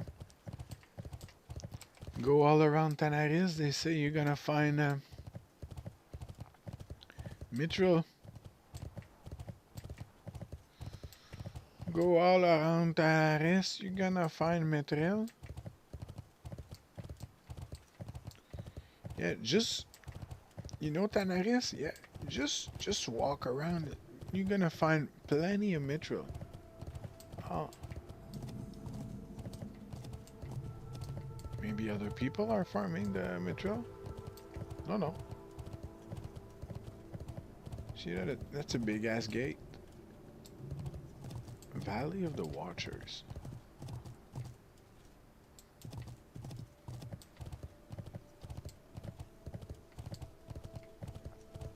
That's a big ass gate. Oh. There's a little bit of mithril. Well. Okay, we got some.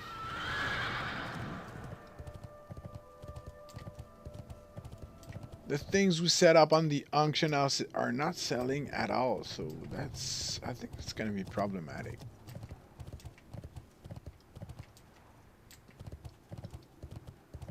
Someone's nearby though, because a druid. Oh.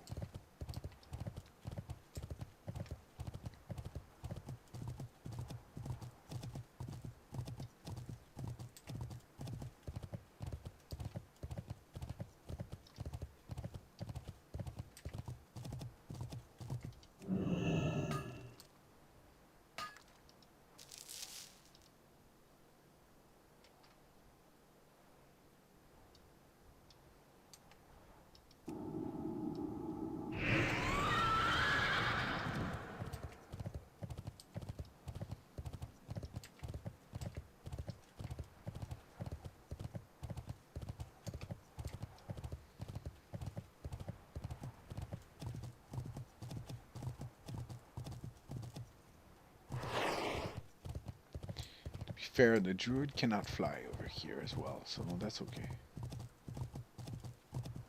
No one has the biggest advantage.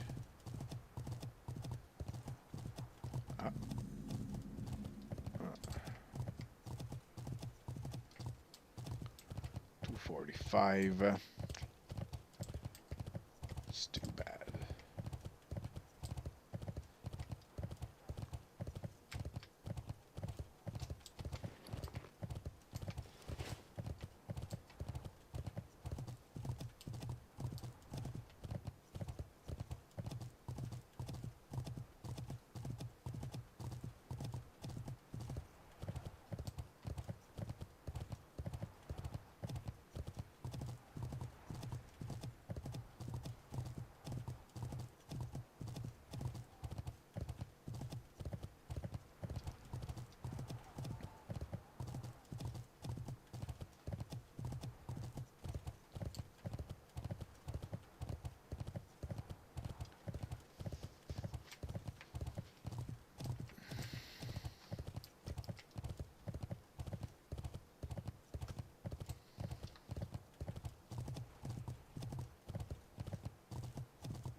Dead Before Dishonor is a PvP class raid recruiting staff people. Okay. Well.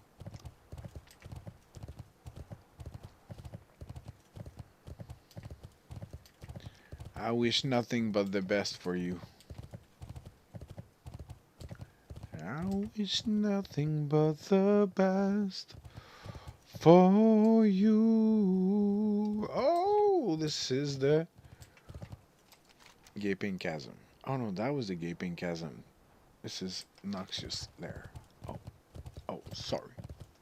Excuse me.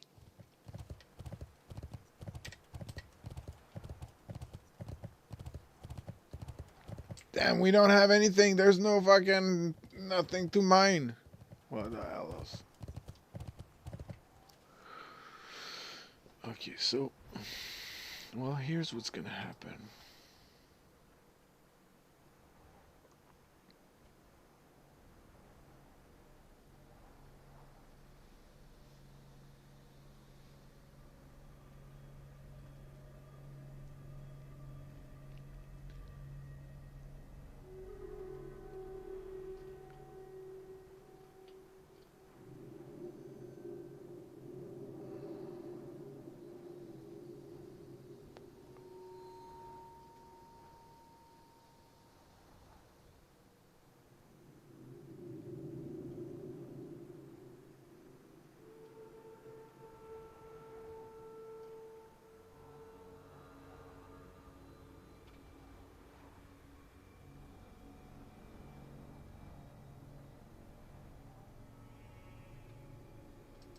Retired intelligence.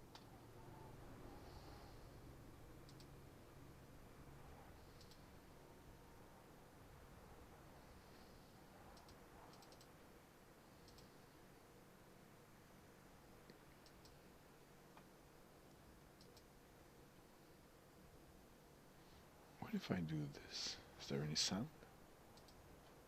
Intelligence official David Grush made headlines recently after a shocking interview where he revealed that the American government has been hiding non-human vessels as well as their non-human pilots. But what do his body language, facial expressions, and word choice reveal? Are we being let in on a massive federal secret, or is there more to the story? What's going on, That's everyone? interesting. Welcome to the Behavioral Arts. My name is Spidey and I use my degree in sociology and psychology, my certifications in criminal interrogation and body language analysis, and over 10 years experience as an award-winning mentalist to teach people behavioral analysis and practical psychology on stages and television shows all over the world. This week we are looking at an amazing interview with a gentleman by the name of David Grush. Now, David used to work for a government team, and this team is basically responsible for investigating weird sightings, alien sightings or non-human sightings. Now, David claims in this interview that he saw some documents, pictures, and evidence that there are, in fact, non-human vessels that are being hidden by the American government,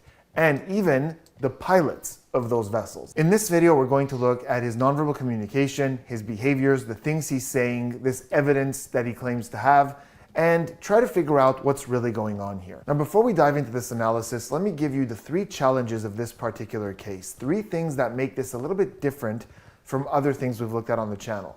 First and foremost, I've said this on the channel before, but research has shown that someone who fears not being believed behaves very similar to someone who's being deceptive. As a generalization, deceptive people often sell their story a little bit more than truth tellers because they know it's not true, so they have to make extra efforts to make it credible. Well, when we fear not being believed, we might do the same thing. So things could look very similar. The second challenge is that this man is an educated and decorated intelligence official, retired now, but he spent a long time working for the government, pretty high up. So it's very possible, even likely, that throughout his career, he had training on how to not leak certain information, to not show nervousness, not show stress, not show deception. So he probably knows how to handle himself pretty well in an interrogation or interview. The third challenge is preparedness.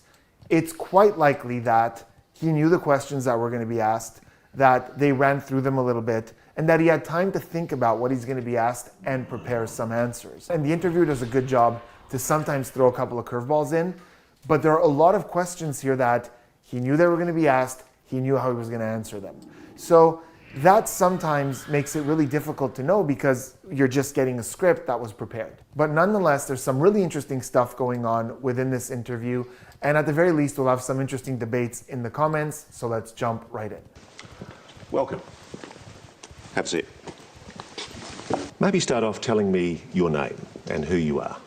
My name is David Grush. You know, I came from a blue-collar family in Pittsburgh. I didn't have the money for college. Always admired people in uniform. And It's I very always wanted to be a interesting. part of something bigger than myself. I was an intel officer for the U.S. for 14 years, and some of the highest officials within the Department of Defense and Intelligence Community. I like the fact that he's giving. I want to see his analysis of this.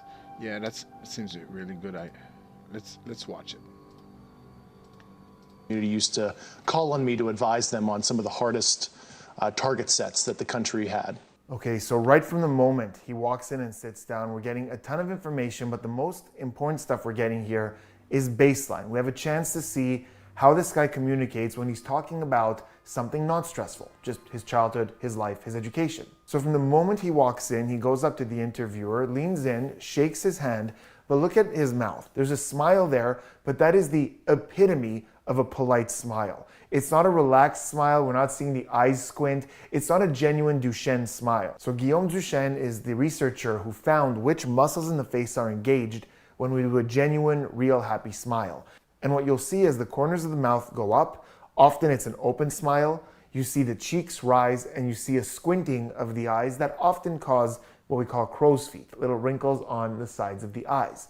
In this case, when he walks in, we're seeing almost none of that. We're seeing a very straight, tight-lipped smile. Whenever you see a smile like that on the face of someone who's about to be interviewed, it's usually a pretty good clue that this isn't going to be a fun, casual conversation. This is going to be serious and to the point. And I think that's exactly what he's conveying there. It's polite, but I'm here to talk business. Next, I want you to notice that while he's talking about where he grew up, a blue-collar family in Pittsburgh, we see him doing this with his head as he's saying that. I really want everyone watching this video to really make note of that, because one of the comments I'm seeing the most on videos of this guy is people saying, no, he's lying about the aliens because when he talked about the aliens, he's doing this with his head. And if you do this, it means you're lying. There isn't a single gesture you can see someone do that allows you to know with certainty that they're being deceptive. If a gesture like that existed, trials and interrogations would last minutes. But least of all, this gesture.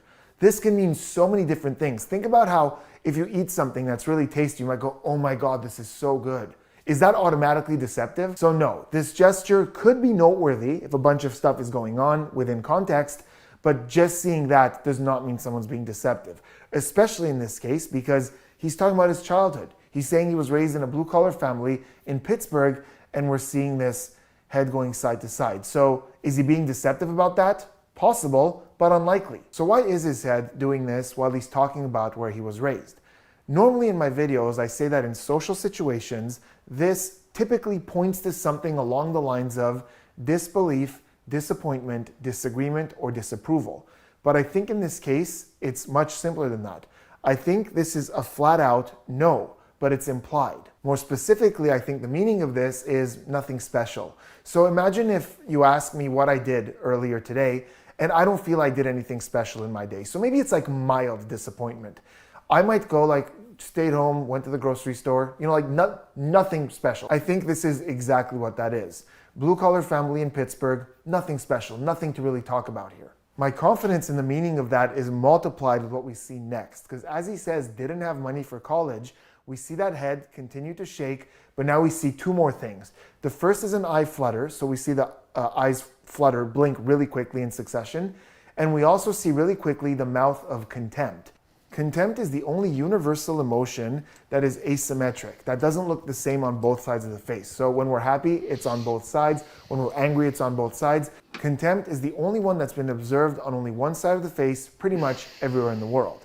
And the way to recognize it is that one side of the mouth is going to go up and cause a line on one side of the nose. So sometimes it looks like this, and sometimes it looks the way David Grush did it, which is more like that. And contempt means we're looking down on something. We're looking down on a certain situation. Take that and add to it the flutter, which is something that we're using when we're having a hard time processing or dealing with something. But we also see this with, angry or sad emotions. Before we're going to get angry, before we're going to cry, it's often seen in emotional management. So here's what I believe given all that. I think that he is quite proud of where he's come to. He's quite proud of what he's accomplished in his life. He thinks that, growing up, it was nothing special, what we had. There's a bit of contempt, looking down on it. He's having a hard time processing the way he feels about that. and then he moves on to talk about what he wanted and went on to accomplish. So as a mentalist, I entertain audiences with a combination of trickery and psychology. And one of the things that I have a reputation for is my cold reading abilities. And cold reading is basically someone shows up and you start telling them things about themselves. You know, their background, their life, how they think, what they want. And this is something that I actually teach to other mentalists and magicians. The reason I'm telling you this is because if I was performing and somebody came on stage and I were to see as they're talking about where they came from, this flutter, that contempt, and that head shake, I would take note of that. And later I would definitely say things along the lines of, you've come a long way in your journey and you're very proud of where you are now, and you feel like you've evolved as a person. And I guarantee you, with this guy, that would hit hard. Speaking of mentalism, I'm going to give you guys another little bit of my trade secrets here. And this is something that I use in mentalism, in interviewing, in social interactions, and it's really powerful. It quickly allows me to understand how someone functions, and it's in the way someone speaks, in the way they communicate, the things they say, I'm trying to figure out what they value most. Do they value status? Do they value self-expression? There's a few more, but I'll give you this, guys. He values belonging. There are so many things in this interview, and I encourage you to pay attention to these because they're going to come up, that indicate to me that this guy loves to belong. He likes to feel like he's part of something. Loyalty, brotherhood, acceptance, these are all things that make this guy tick. And if I was doing a cold reading on him, these words would come up quite a bit. And right there, we get two huge clues. I always admired people in uniform. Why? Because they belong to something. That uniform indicates that sense of belonging. Then, I always wanted to be part of something bigger than myself. He's literally saying it. I wanted to be part of something. I want to belong. So as we go on with this analysis, try to pay attention to things he's saying that indicate I value belonging. I want to belong. Finally, last thing for this clip, when he's done saying everything he wants to say, we see a lip compression, but it's raised. So it's almost a mouth shrug. A mouth shrug looks like this, and a lip compression looks like this. And that's kind of somewhere in the middle. I won't spend too much time on this. There's some amazing research on shrugging, including mouth shrugging from Université Paris-Nanterre by Camille Desbras. And this is very recognizable because while he's doing it, we see that nod. This guy has good French. An epistemic shrug, and basically means I have nothing to add to that. I think he's French-Canadian. So sometimes you see it in a context like that, like somebody says something and they go like that, like that's everything. Or oh yeah, he's French-Canadian. Oh yeah, I hear it now. It's a beautiful day, and they might go like this, like, yep, I totally agree. I have nothing to add to that. The UAP task force was refused access to a broad crash retrieval program. Non-human, exotic origin, vehicles that have either landed or crashed. We have spacecraft from another species. We do, yeah. How many? Quite a number. All right, so a couple of quick things here. First, right in the beginning when he says that his team was denied access to a broad crash retrieval program, we again see that kind of mouth shrug. So this is why baseline is important.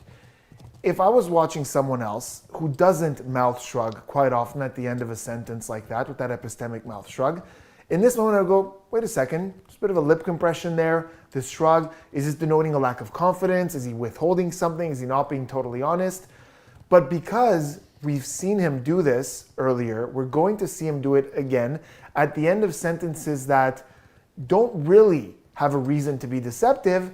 This is part of his baseline. So does it mean? Well, I don't think it's part of his baseline. I think it's part of. No. Does it mean it's for sure being deceptive? No. There isn't enough going on for me to go, That's what I believe. Either I'm like super convinced of this or I need to dig in on this. Next, I'm sure a lot of you noticed those hands as he's saying non-human, exotic origin vehicles that have landed. Yeah, I noticed that. And his hands are sideways like this, and with each word, they're going like this, and they're synchronized as he's talking. Hand gestures that accentuate what we're saying are known as illustrators because they illustrate the words that we're using.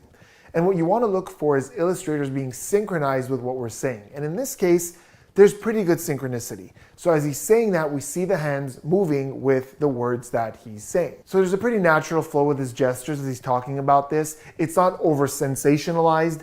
It doesn't seem super stressful. No, but at the same, he's saying it with a rather. I agree with what he's saying, but at the same time, that's where I'm very skeptic about that. The camera pans out to show he's doing this. The camera just pans out. Whoop. Now we can see he's doing this. And then it goes back. to a close up. Straight face. It's Maybe like, yep, that's- this I don't thing know. exists. Then the interviewer reiterates, we have spacecraft from other species, and he goes, we do, yeah. And we see again, it's not as pronounced, but that, compressed, mouth shruggy type thing with that confirmation, like, yep, that's correct. I have nothing to add to that. The interviewer asks him flat out, how many? And the answer is quite a number. So we're seeing a couple of things there. First, we're seeing these eyebrows go up. Now, there are times in this interview where those eyebrows start dancing, but a lot of the time they're not, especially when he's just talking about normal things or making normal statements. We're not seeing those eyebrows move a whole lot. But here we see those eyebrows go up as he goes, quite a number. So we're getting this emphasis here. We're getting these eyebrows of surprise as well. Like, this is surprising. You'd be surprised how many. But quite a number isn't an answer for someone who is supposed to be whistleblowing, right? You're the whistleblower. You're supposed to have numbers. He's about to go into all kinds of specifics about the atomic weight and the table of elements and all these things. But why doesn't he have even a range to say, there are dozens, there are hundreds, he knows. 5? I don't know how many. What is quite a number? So it's so bizarre how, and we're going to start seeing more clues of this to where he kind of has information, but then not really. And we're going to see a lot of this kind of back and forth. And it's starting here. Quite a number. What number? What's the number? All right, now we're going to look at some more of his answers and try to see what's happening to that confidence. Is it going up or down? But before we do me a huge favor, hit that subscribe button, turn those notifications on for more behavioral analysis and practical psychology content. Also, quick reminder, memberships have been turned on the channel, so if you want to get a couple of extra perks or simply encourage the channel, I'll leave a link in the description where you can find out more about memberships. Why are you doing this? It's a sense of service, Call me a Boy Scout or whatever. I don't want to be 60, 70 years old in the future and have that, coulda, shoulda, woulda kind of feeling where I could have made a difference. Tell me you heard it. Tell me you heard it. And you went, oh, yeah, that's what he's talking about. There it is. Belonging, right? Call me a Boy Scout or whatever. We're not calling you a Boy Scout. You said that. That's your word, Boy Scout. And he's kind of throwing it out there like, yeah, you could call me a Boy Scout. Boy Scouts is pretty much the epitome of that sense of belonging and brotherhood and acceptance. So the fact that he would just use that to describe his moral mission, belonging. So the other interesting thing about this is I make quick notes as I'm watching. And the moment he was asked why he's doing this, we saw this little cluster of behavior. We saw a slow blink, so those eyes kind of closed for a sec, as his eyebrows went up for a quick second and he went no like this with the head. As he said, it's a sense of service. Call me a Boy Scout. And in that moment, the note that I wrote down for the no gesture was disappointment or disapproval, but of self. So basically, what I took that cluster to mean is like, I wouldn't be able to live with myself if I didn't do this. And then seconds later, he pretty much said it.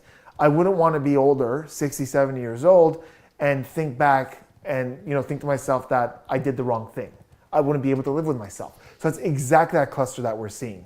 That slow blink, that no, that eyebrow flash, like I just wouldn't be able to live with myself. We're also seeing the eyebrows of either deep thought or anger. There isn't enough in the face for me to say that's anger because our eyebrows come down like this in anger, but also when we're really thinking about something. So it's one or the other, deep thought or anger. We're seeing it in that moment when he's talking about coulda, shoulda, woulda, like he wouldn't have wanted this. This man, I think what we're seeing here with the language, with the body language, believes in this mission. He's here doing something that he believes in. As we go on, we're going to get some clues that tell me I'm not so sure what he believes in is the thing that we're led to believe he believes in, but he believes he needs to be here and do this. An official intelligence representative at a high level from the US government is saying publicly, we are not alone. We're definitely not alone. Absolutely, the data points empirically that we're not alone, yeah. Okay, and there it is. So there are a lot of people looking at that clip online, and when it cuts to behind him as he's going, absolutely the data points, we're seeing him do this. So, okay, let's take it from the beginning. So we're definitely not alone. Looking at him, giving that up and down head shake, we're definitely not alone. Look, that seems convincing. Again, this man has training, this is a prepared interview, and this is a really important note, by the way. People often misunderstand this in these videos. Just because I'm not seeing signs of deception doesn't mean deception isn't happening. It could mean that it's happening really well. So could it be a lie when he's going, we're definitely not alone? Could that be a lie? It could. Am I seeing enough to convince me that I need to ask more questions? I'm not. And then the camera points to behind him and we see him go, absolutely, the data points to such and such. And he's doing this thing with his head again. So first of all, please keep in mind. I think he's doing the thing. We do see this from him. Yeah, because he can't believe he it. emphasizes with this. But second, when you are confirming something that's hard to believe, this is a very common thing. Basically, we're suggesting in our speech, like, there's no reason to believe otherwise. So I've often seen people emphasize positive things with this gesture. Like I might tell you that I witnessed a friend of ours that we have in common stealing from a store. And you go, did he really do that? I might go, absolutely. Like, I know it's hard to believe. I wouldn't believe it either, but he absolutely did that. It's very common. Remember, this often happens with disbelief. So it could very well be that he's thinking, no, it's hard to believe, but absolutely they're out there. Also, really quick note, there's an angle change, right? So the camera goes behind him. And I've been on so many productions like this. I've been in so many editing rooms like this. And I know we often get B-roll, we get side shots, we get extra footage to be able to make edits look a little more seamless. So there isn't 100% a guarantee that that angle was exactly when he was saying what we're hearing. I think it is, because if you listen to the words, the head is moving with the cadence of the sentence. So if I had to bet, I would say that is what we're seeing. But just make note sometimes when you're watching things like this, that when they do an angle switch like that, it's not always guaranteed that you're seeing what's being said in that moment. Here I think it is, though. Sometimes you encounter dead pilots. And believe it or not, as fantastical as that sounds, it's true. Have you seen spacecraft? I've seen some interesting photos and I've read some very interesting reports. Verbally, he's confirming that what I was trying to say earlier might be possible, right? Because he's verbally literally saying, believe it or not, and his head is going like this. So if we think back to earlier when we saw that angle from the back and he's going like this, well, we're seeing here that it happens when he's saying, believe it or not, aka disbelief. In this case, with that head shake, we're again seeing that eyebrow flash. And in this stretch, we're seeing 2 slow blinks. And slow blink is something that's been very researched, or eye blocking, what we call, when the eyes close for a moment, because think about the eyelids as a garage door to your thoughts. We do it to either keep something in or keep something out, something unpleasant out or something that we're trying to lock into in. We even see this in children who were born blind. So it's quite consistent. And that brings me back to one of my challenges, right? When I said people who fear not being believed behave the way deceptive people behave. So if I'm talking to someone about something normal, not aliens, and all of a sudden I see this slow blink, eyebrow flash, they're going as fantastical as this sounds, and they're layering it on there, and I feel like I'm getting a sales pitch. Because I feel like I'm getting a bit of a sales pitch here with that emphasis. Now it's happening all together. We have that emphasis, we have that eye block, we have that head shake. But again, listen to the words. Believe it or not, he knows this is hard to believe. So he knows he might have to really get that social approval, put that emphasis, really try to sell this. So is it deception? Is it a sales pitch? It's so hard to tell. I would want to ask a few more questions here, because even if this is baseline for him, with that eyebrow flash, with that slow blink twice, with this sales pitchy vibe, I'd want to ask more questions, but it's tough. Why do you know it's exotic? Based on the very specific properties that I was briefed on, isotopic ratios that would have to be engineered for it to be at those levels, but also just extremely strange, heavy atomic metal, high up in the periodic table. So you're absolutely sure that the materials that these craft are made of are clearly not of this earth? Yeah, they're sophisticatedly engineered, certainly not by humans. So something about that part of the interview caught my attention. Something about it felt really off. It was alerting my spidey sense. Am I allowed to say that? Is Marvel going to sue me? So here's what it is that threw me off about this. First of all, please remember, he's talking about these properties, but he hasn't seen any of these things. He's only been briefed on them, as he said. But here's the thing. He has all these people coming to confide in him, all these people who are high up, who have more clearance than him because they have seen these things. So all these people are coming to him to confide in him, and they're all drawing the line at the exact same place, right? Every single person who he's talking to, and he's saying he spoke to a lot of people, they're coming up to him and saying, here's all the information you need. We have isotropic ratios. We have strange atomic heavy metal that are high up in the periodic table. So he has all this data, he has all this information, but that's where they're all drawing the line. There isn't one person saying, oh, look, I got this thing. I got this little thing. I'm not supposed to show you this. Or one person saying, come, I got to show you this one thing.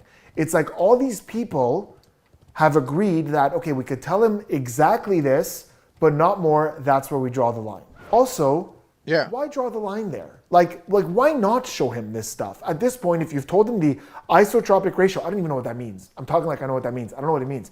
But if he knows that, if he knows... I can tell you what the isotropic ratio is. On top of my head, without any knowledge.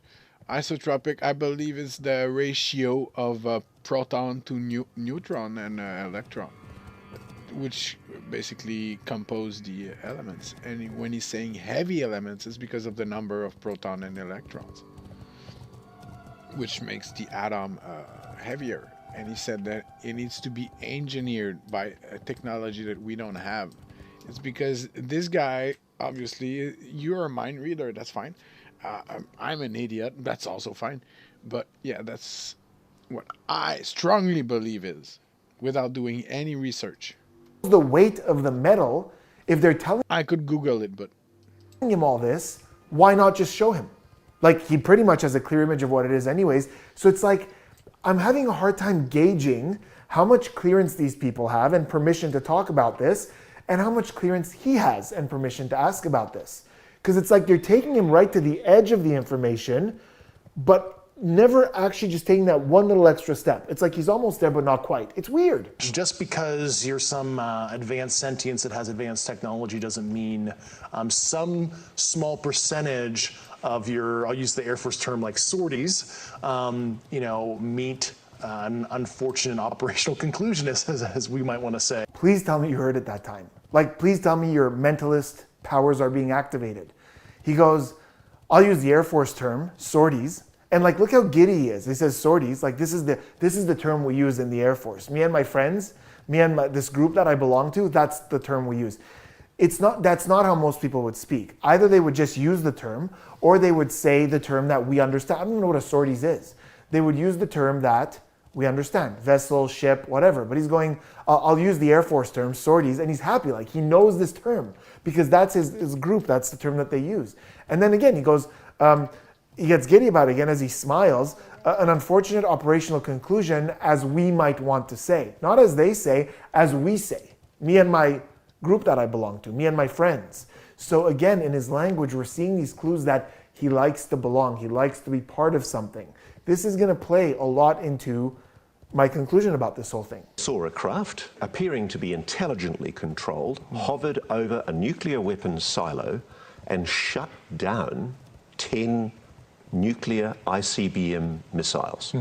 It certainly looks like they want to understand how far we've advanced in our nuclear fizzle kind of technologies at the very least. It might be innocent kind of scientific gathering, could be ISR probing. So earlier in the interview, we didn't look at it, but I'll play some clips of it in just a sec.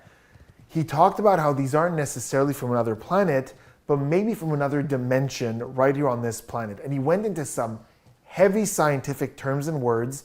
Maybe they're coming from a different physical dimension as described in quantum mechanics. We know there's extra dimensions due to high energy particle collisions, etc. And there's a theoretical framework to explain that, yeah. So he's presenting this as something that is way out of our ability to understand or to connect with, but... That's not true.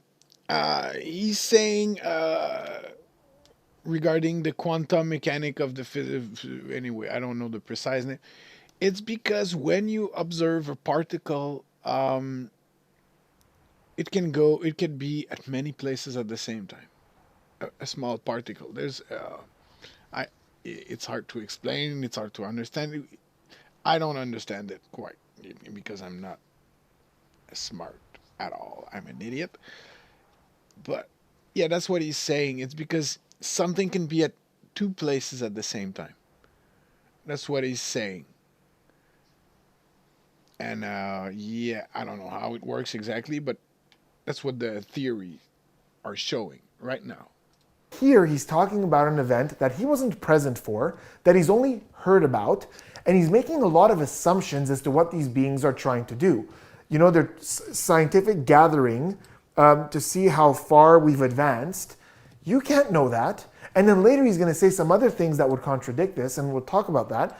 But you can't know that. Like, if these are from a fourth, fifth dimension, they're so much more advanced than us, obviously scientifically more advanced than us, if they can get to where we are, but we can't go to where they are, if that's what you're saying, then how can you presume to be able to understand what they're trying to do? And then the other thing, this guy is very well spoken, obviously educated, he knows things that I can't even begin to understand, and he says nuclear. And it's not the only time. He says numerous times. He says once he says nuclear in this interview, but several times he says nuclear. Now, I could be wrong about this, so let me know in the comments, especially those of you who work in the scientific community, because I was under the impression that it's definitely pronounced nuclear, and that nuclear is a mispronunciation of people who don't know how to say the word. Even looking it up online, what I found was consistent with that, but maybe I'm wrong. Maybe it's like people who don't know say nuclear, and then those who know say nuclear, but then there's an even other higher level of people who say nuclear again. And that's the real way to say it. I don't know, let me know. But that's the impression I had. Have human beings been hurt or killed by a non-human intelligence? While I can't get into the specifics because that would reveal certain U.S. classified operations, I was briefed by a few individuals on the program that there were malevolent events like that. Now I'm scared. Non-humans may well have murdered human beings. That seems to be the case at one point, yeah. He's being asked a question, and he's going, I can't say that because that's part of some classified operations. And then he just says, I keep going back to this. Aren't you a whistleblower? Like, isn't that what whistleblowers do? Like, so what I'm confused about, I guess, is you're kind of coming out and telling us things, but within the confines of what you're allowed to say, what isn't classified. So is this really a whistleblowing thing? Because it seems like if there are things you're allowed to talk about, because there are things you're not talking about, then there's no secret. No one's trying to hide anything because everything you're telling us, you're allowed to talk about. Have people been killed to protect this secret? Based on the people I talked to, that was an ongoing concern. Yeah, unfortunately, I've heard some really un-American things I don't want to repeat right now. So you have a strong suspicion that people have been murdered to protect Un-Americans. Over the years, yeah. Now we have a cluster. So we've been watching this interview, by the way, this is at the 33-minute mark. We have a cluster that I'm confident with. So once again, for those of you who are new to the channel, a cluster of deception is numerous behaviors that happen that indicate stress or an increased cognitive load, like you're thinking about something, happening at the same time that indicate a heightened probability of deception. Doesn't mean it's for sure a lie. It just means that we have to ask a little bit more about this. And here's the great thing. The interrogator caught it. I don't know if it's intuitive or he also has things that he looks for, because he caught it and he re-asked the question to try to get a more direct answer. But let's look at what it is. So he's asked if people have been killed to protect the secret. And in the first sentence, we get 3 uhs, like hesitations. Now, he has done that before in this interview, but it's certainly not baseline and certainly not that many in succession. So he goes, based on the people I talked to, it was an ongoing concern. So these are called verbal leaks. They are audible sounds we make that indicate hesitation or buying ourselves a little bit of time to figure out the right words. The answer to this question should be yes, but we're getting this hesitation as he's trying to find the right words. And notice how he doesn't say yes. He doesn't say it happened. He goes, it's an ongoing concern. That doesn't confirm that something happened. It says that there's concern about it happening or potentially happening. Then we again get that slow blink with the eyebrow flash, along with these verbal leaks, this delaying tactic, this non-answer statement. And he says, unfortunately, I've heard about some pretty un-American things. So again, that's not a dead-on confirmation that something happened. He's just saying, you know, I've heard about some un-American things and I don't want to talk about it right now, which is a refusal to answer. That's another huge thing that interrogators listen for when you refuse to answer the question. So the interviewer catches on to this, that it's dodgy, that, you know, that some of the body language might be indicating discomfort. So he asks it again. You have a strong suspicion that people have been murdered for this. And now he goes, again, slow blink, over the years. Yeah. And that over the years doesn't belong there. He's being asked, have people been murdered? Do you suspect people have been murdered for this? And he's going, over the years, yeah. So here's what I think this is. I don't think he knows anyone who's been murdered. I don't think he knows anyone who knows anyone who's been murdered. I think that through the grapevine he's heard, not even recently, but in the past, over the last X amount of years, that people may have died. Because everybody watching this right now is looking at your face. They're going, is this guy for real? Who's doing that? Looking at his face, trying to figure out, no one's doing that. Remember that whistleblower complaint he filed? It would seem it hasn't fallen on deaf ears. And more importantly, the Inspector General made a determination about the credibility of your complaint. They found, after interviewing myself and the subjects and other subjects that I'm not even cognizant on who they were, they found my complaint urgent and credible for the intelligence committees. An official investigatory body of the United States government has determined that your allegations are credible. Correct. So nothing to analyze there. Well, one thing to analyze, just how great this interviewer is at taking a lot of the stuff he says and just compacting it and saying, okay, all that, here's what that means. And can you just confirm that for me? He's really good at doing that, because there was multiple moments where I lost him in his answer, and then the interviewer just goes, okay, so this. I just wanted that clip in there because it helps us with trying to figure this out.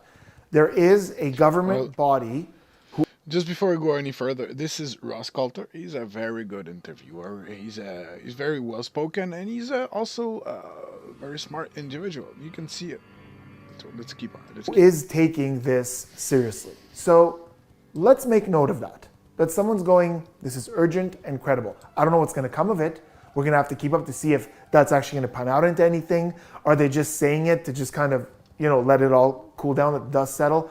I don't know. But for your information, if you're trying to figure this out, it's important to note that someone in the government is taking this seriously. There are very good people, and I want that message to be crystal clear.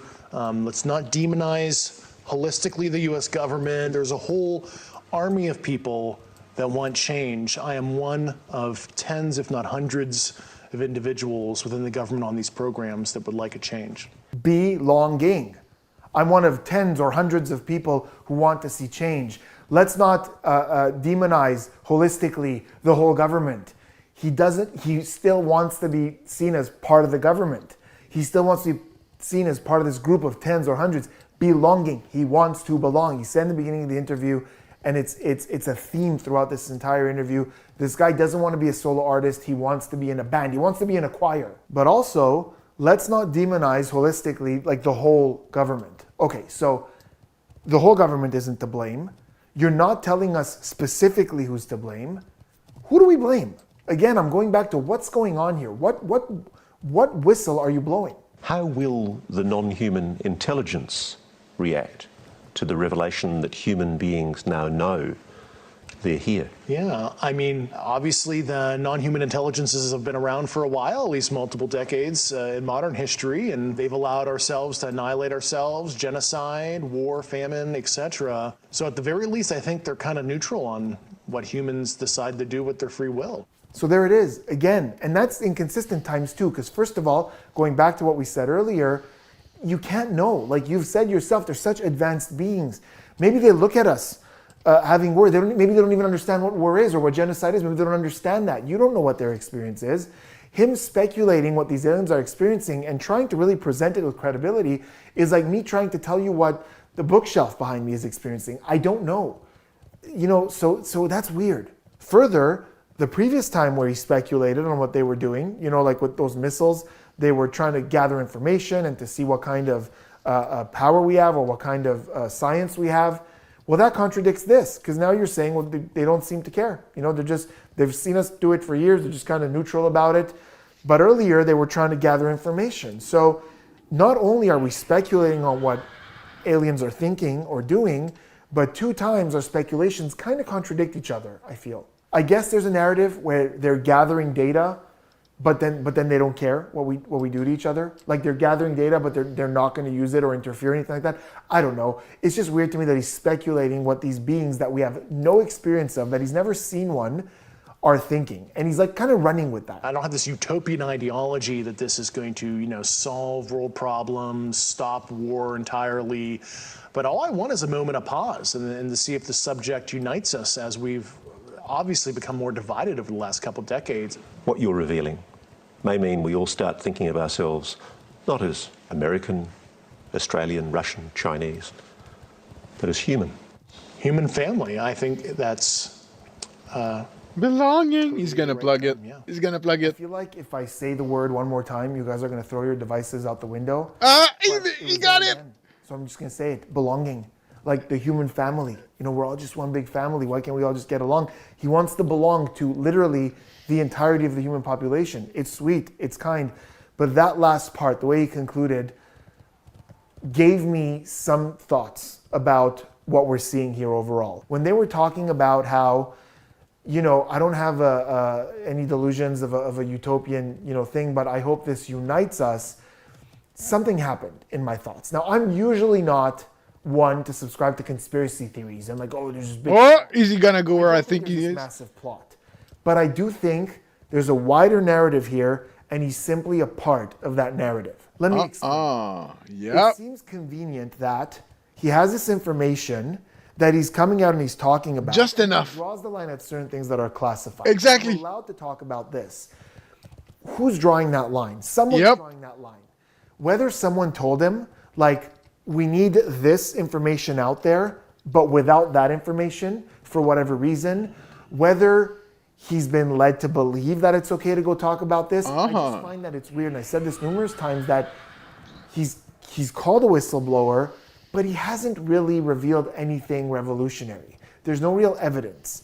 Maybe more is going to come and this will evolve, but as of right now, this wasn't this big, oh my God, look at that. There was nothing like that in this whole thing. When he talks about aliens and spaceships and things like that, I believe that he believes that those things exist. Yes. There might be some embellishment, there might be some things that he's been led to believe that are exaggerated, but I believe fundamentally that he believes that these things are out there. He's convinced. Yes. Do we really have that many? I'm not sure, but he believes. He talks about them in a way where he doesn't think it's crazy to believe these things. If people with a very high power didn't want this out there, I don't think it would be.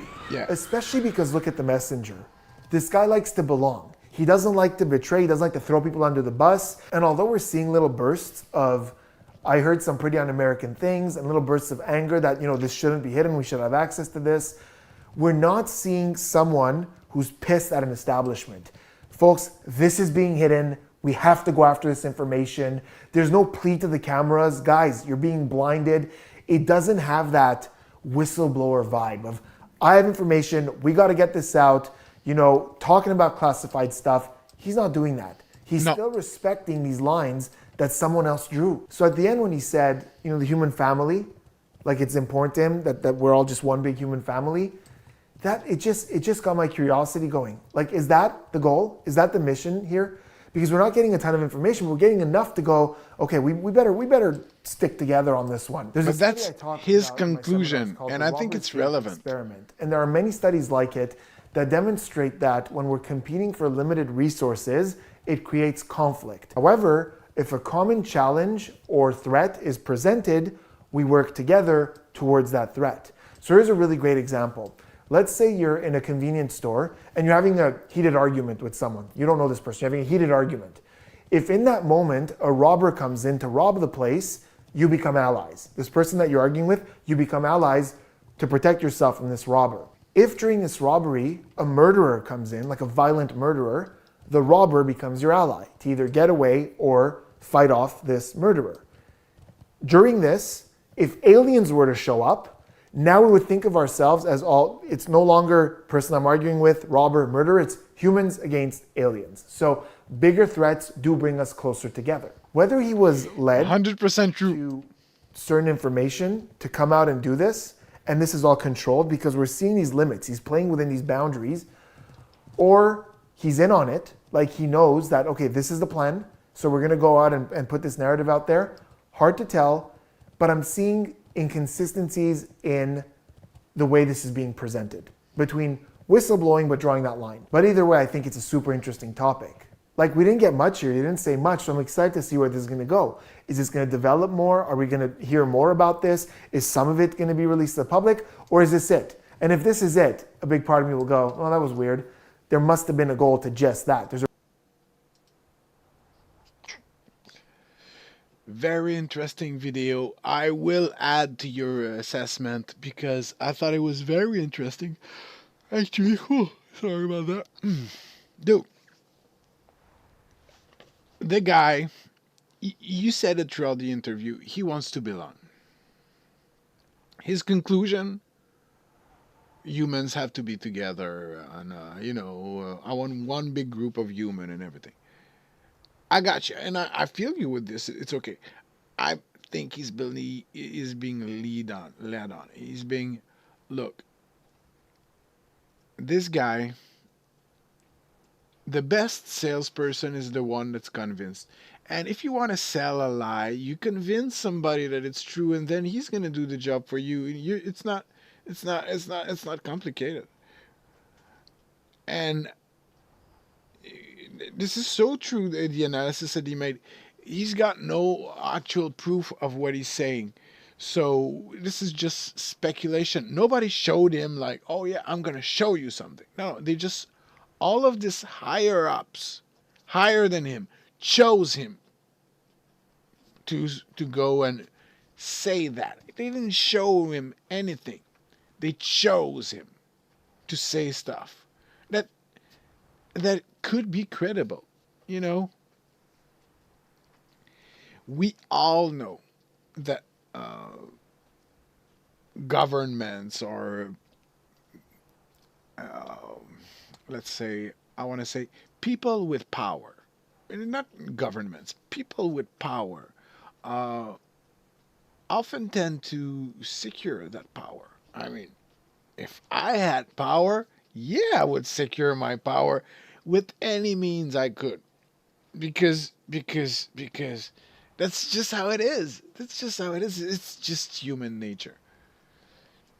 And this guy, I think he said it at some point. I think he's being led on. I think, yeah, other people are lying to him. So he's like, oh. But yeah, I think he's being used. Because at some point also they said, oh, you have you can leak some information. The information you're leaking right now, yeah, that's fine. It's being approved. Really? So your bosses that leaked some information to you said, oh, okay, you can leak that information. Well, that's good. First, that's good.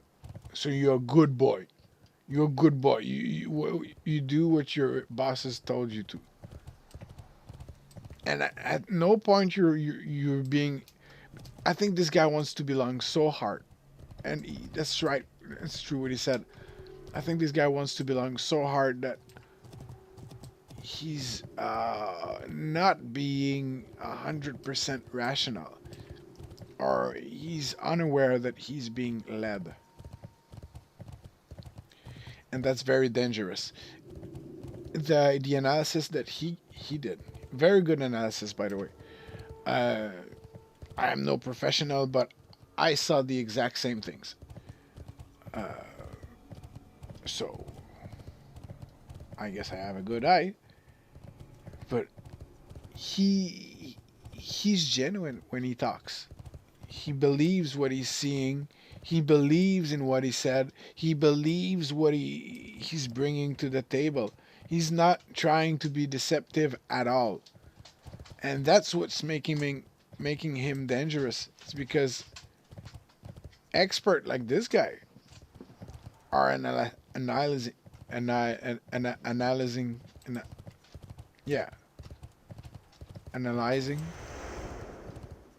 They're looking thoroughly at the guy.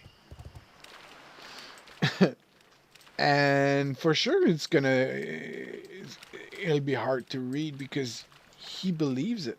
Even if what you say is a lie, but you believe it, it's going to be hard for somebody to say that you're lying. If you convince someone else to lie for you by making it believe. So this is where I'm a skeptic. But you know, Des, do you believe there are aliens? Fuck yeah. Look the sky. Open your eyes if you believe you're alone in the universe, okay?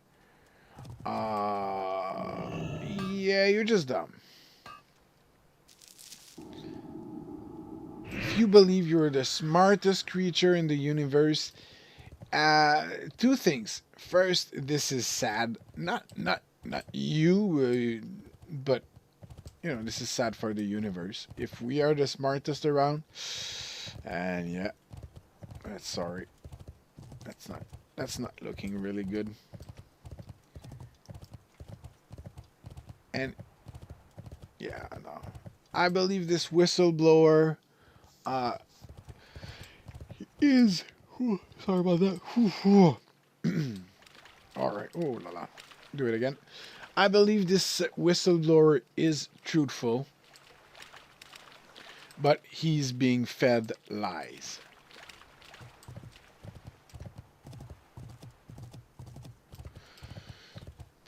So, let's watch something else.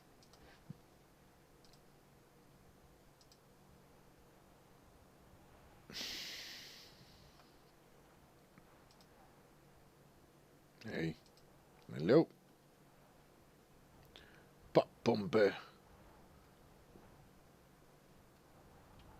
4 hours, 20 minutes, okay.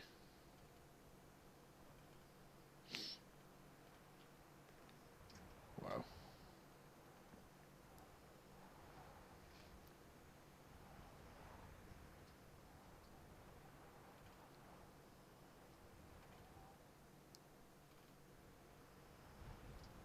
All right. Oh. Ghost Rider. Damn, there are movies.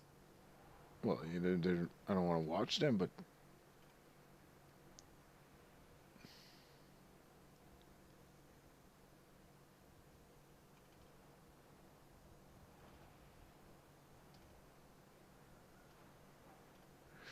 okay.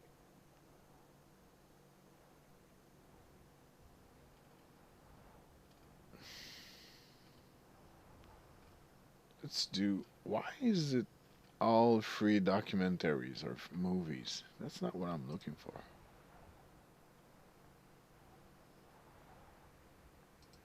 Here, bring running back. What is going on? Bring running back. Murder. What? We know you were there with Chad. They were all really loyal. They're just kind of like dogs. He said if we ever talked, we were dead. I'm just like, hey guys, you know, you want to go do this? And when you said do this, what did you tell them you meant? Want to go kill somebody? I don't know what to do. Do what? Just call Grandma and Grandpa and tell them that they need to call Marred by a history of mental health struggles and attempts at taking her own life, a young teenage girl's family fears the worst when she goes missing in Pinckneyville, Illinois. But in a textbook example of reality being stranger than fiction, the Stevens family couldn't have dreamed of a worse scenario than the one that was about to unfold, even under those circumstances. 15-year-old Sydney Stevens was a bright girl who enjoyed fishing, four-wheeling, and hanging out with her friends and older sister. She was one of the boys. From the outside looking in, it appeared that Sydney was living a rather normal life. But underneath the surface, things were anything but ordinary. Tracy Stevens and her daughter Sydney had a great relationship, for a long time at least. However, in recent months, they'd been fighting. Not only that, but Sydney and Dakota had been engaging in fights of their own. Tracy's husband, Tim Wall, told police that Sydney and Dakota used to be very close, but had recently grown apart. In addition, Tracy's divorce from Tim was not something that Sydney took well. It left another void in her failing support system, especially when she found out that Tim was not her biological father. With the heaviness of everything weighing down on her, Sydney began to engage in behavior that was previously very out of character. There were times she'd run away. Even worse were a series of attempts she'd made to end her own life. When she went missing on July 19th, 2010, Tracy filed a missing persons report, just as she had the previous month, an occasion where Sydney had chosen to disappear. While it seems certain Sydney had run off yet again, hours turned to days, and Sydney still hadn't returned. Then a horrifying development came on July 25th. For a place that proclaims itself the friendly little city, it was anything but that on the fateful day. Two fishermen found the lifeless body of Sydney face down in the local Buku Creek. Detectives were stumped as there was little information to go on initially. But as the investigation immediately got underway, details quickly emerged. Law enforcement would eventually unravel a tangled web of lies and uncover a shocking revelation that could only be described as the ultimate betrayal.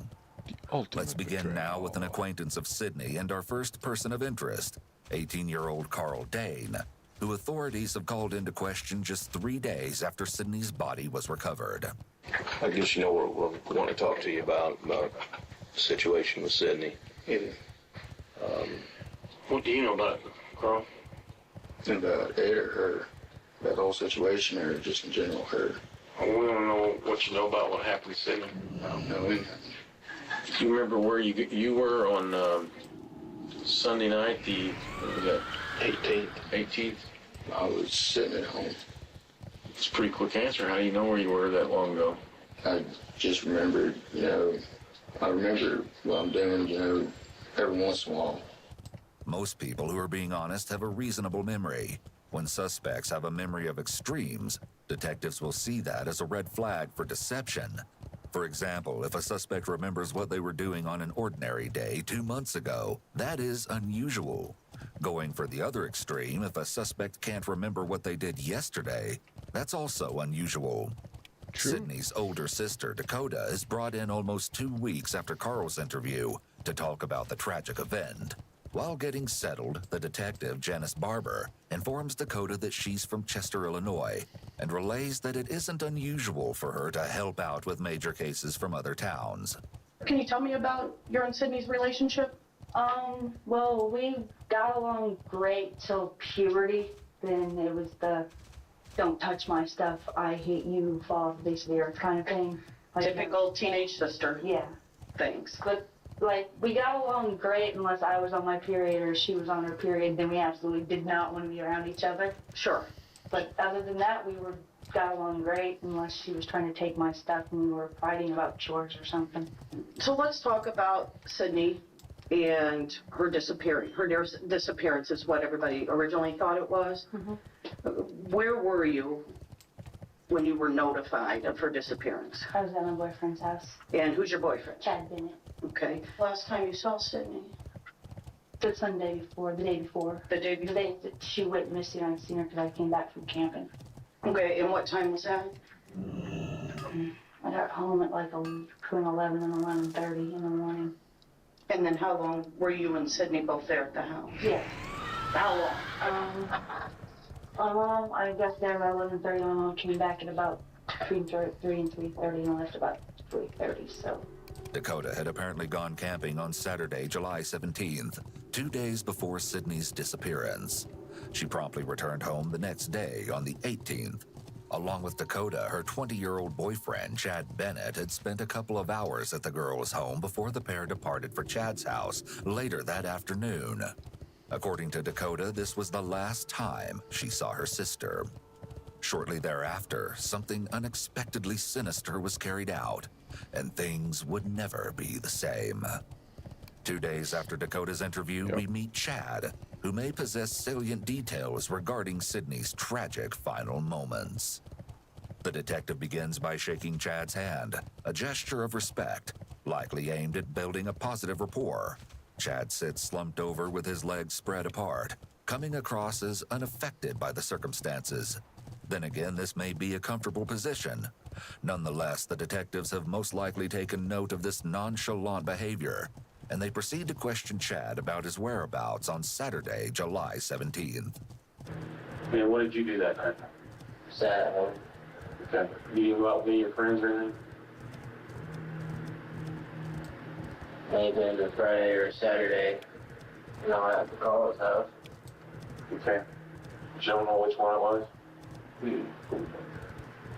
And, so when was it the next time you saw Dakota? The day after. So Sunday? Yeah. And when was it on Sunday you saw Dakota? I think it was Sunday, yeah. Right, but what time? I didn't tell you. Morning or afternoon? I wasn't morning until you can sleep. Oh, you was sleeping? Yeah, so it'd be like probably in the afternoon, probably after like 1. So how long do you think you stayed there? A couple hours. A couple hours? Where'd you stay at in the house? Cody's room. Chad tells the detective that following his short stay at Dakota's house, the pair decided to head to Carbondale, Illinois, where they picked up their friends Carl and 17-year-old James Glazier along the way. They apparently stopped at Buffalo Wild Wings for dinner, but left around 8 o'clock before dropping Carl and James off at another friend's house, 15-year-old Robbie Mueller, who we'll also hear from soon enough.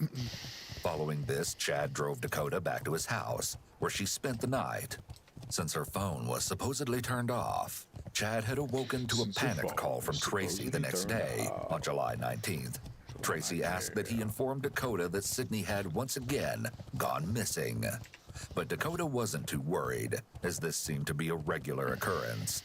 However, when she returned home from Chad's shortly thereafter, it was clear that something was horribly wrong. We pick up where Dakota is detailing what happened on that unexpectedly harrowing day. So then you're at home about noon. Yeah. Then what proceeds from there? When I got home, when I got home, my mom asked me if it was me in the house. I was like, yeah. She's like, have you heard anything from Sydney or heard anyone that knew where Sydney is? I was like, no. She's like, well, I was told, which is one of her friends, that Corbin had seen her up at that lunch thing, the free lunch they do with one of the churches here. They had seen her up there. And she's like, and I went up there, and one of the ladies that was working there, they'd seen her walking uptown at about 7 o'clock in the morning by the high school with a lady that looked like she was about her late 20s, early 30s. She's like, do you know anyone that Sydney would know that's that age? I was like, no. I was like, I don't know. And who's that with besides Carly and Jessica? And she was like, okay. And she's like, do you know? She's like, has anyone been on her MySpace or anything? I was like, no. So you would go and check on MySpace? Yeah, we were checking on MySpace every day to see if she'd gotten on. Okay. Because the last time she ran away, she kept getting on MySpace and making contact. Okay. And after a few days of her not making contact, that's when we got there. Too bad I cannot engage in PvP because I would kill that guy. Right. When did you think something was weird and not right? Probably about Wednesday. Unfortunately, this gut instinct will prove to be terribly correct, though her family could not have foreseen the unimaginable circumstances of Sydney's last moments. Because me and my mom, Monday, a little bit after I came back, we went in her room to look to see if she took anything or if there was anything out of place. And we noticed that the thing was knocked over, that plastic dresser, and there was papers scattered all over the floor, that her money was still there, and all the shoes were still there. And she's like, well, this is a little weird. She's like, but, you know, maybe she just had the intentions of coming back. Tuesday, I do believe, was the day that we'd noticed the drag marks. Because that's whenever we called the police station and they had Murray come down here, and Murray's like, well, it's just a chair. We didn't drive across the rocks. But I was just like, well, that really doesn't explain drag marks in her bedroom. Was there a chair that had been moved? The chair, yeah. There's a green chair that I have to stand on to hang laundry up on the hooks outside. And usually it's on the deck, but it was in the colored rocks. And why was it there? I don't know. Okay. Because my mom had showed it to me. She was like, come here. I was like, what? She's like, look at this chair. I was like, what about it? She's like, it looked like someone was trying to climb out of the house. I was like, so you think that she snuck out? She's like, yeah. So that thing, so going downstairs, she came up here and went off the deck.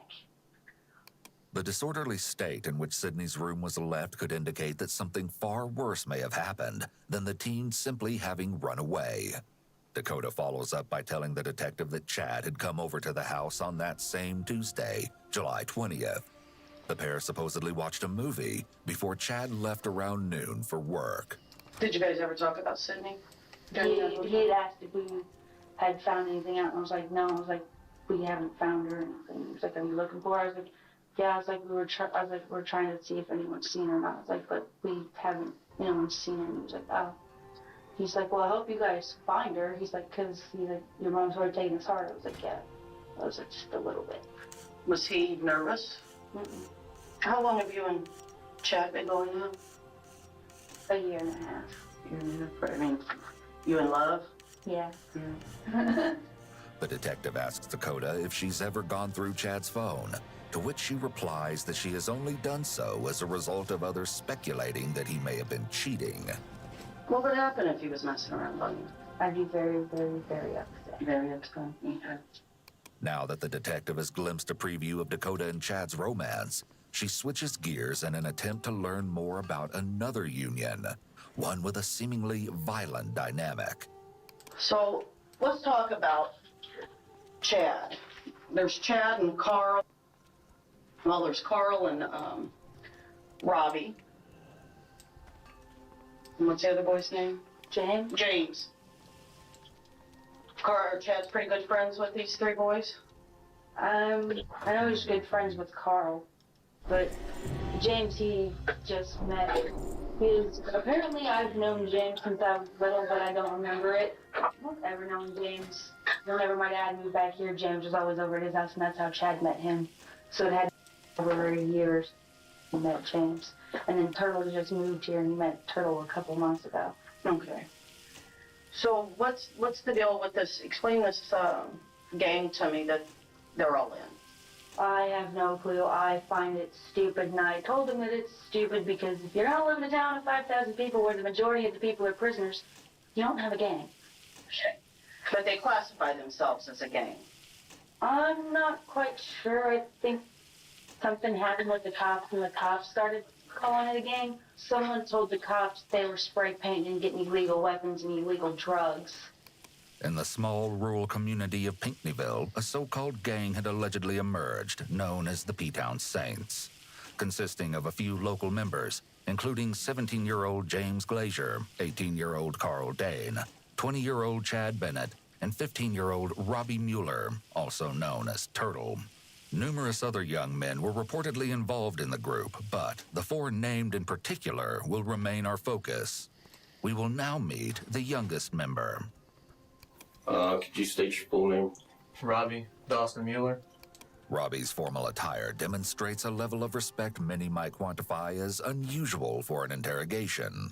If a businessman was brought in for questioning, detectives would expect to see him dressed up in this manner. However, for a teenager, this outfit choice is quite abnormal. The detectives have been asking him questions relating to his involvement with the so-called gang, where he gives alarming detail on his brutal recruitment into the infamous P-Town Saints. Your initiation is what? 3 people and to beat the out of you for 30 to 60 seconds, depending on when they want to stop. Who beat you in? Chad, James, and Carl. Okay, and was there anybody else present? Believe Dakota might have been present. Did they give you a set of rules that you had to follow? I remember getting a paper or whatever that you were supposed to memorize. I can't remember it. Well, that's okay. I'm just saying, did you get a set of rules? Yeah, you're not supposed to talk about stuff over the phone. Not supposed to associate with Sydney, which I would. You couldn't talk to certain people. And one of them was Sydney? Yeah. These types of initiations are often an indication of antisocial behavior. The fact that this group can stomach the beating of someone in such a way isn't just horribly cruel, but also shows that these individuals likely derive pleasure from inflicting pain and suffering on another person. Additionally, the comment Robbie made about Sydney shows that they likely had a grudge against her. Or maybe it was just Dakota that had an issue with her sister and didn't want her boyfriend and his friends associating with her. These indications of Chad being considered the dictator or commander demonstrate that Chad may possess characteristics such as grandiosity and narcissism. It's very common among people with antisocial personality disorder to have strong narcissistic traits, as they will often exploit others without hesitation or remorse to ensure that their needs are met, no matter the cost. Additionally, Robbie alleges Chad is the dictator who ordered his henchmen to carry out all of his horrible intentions.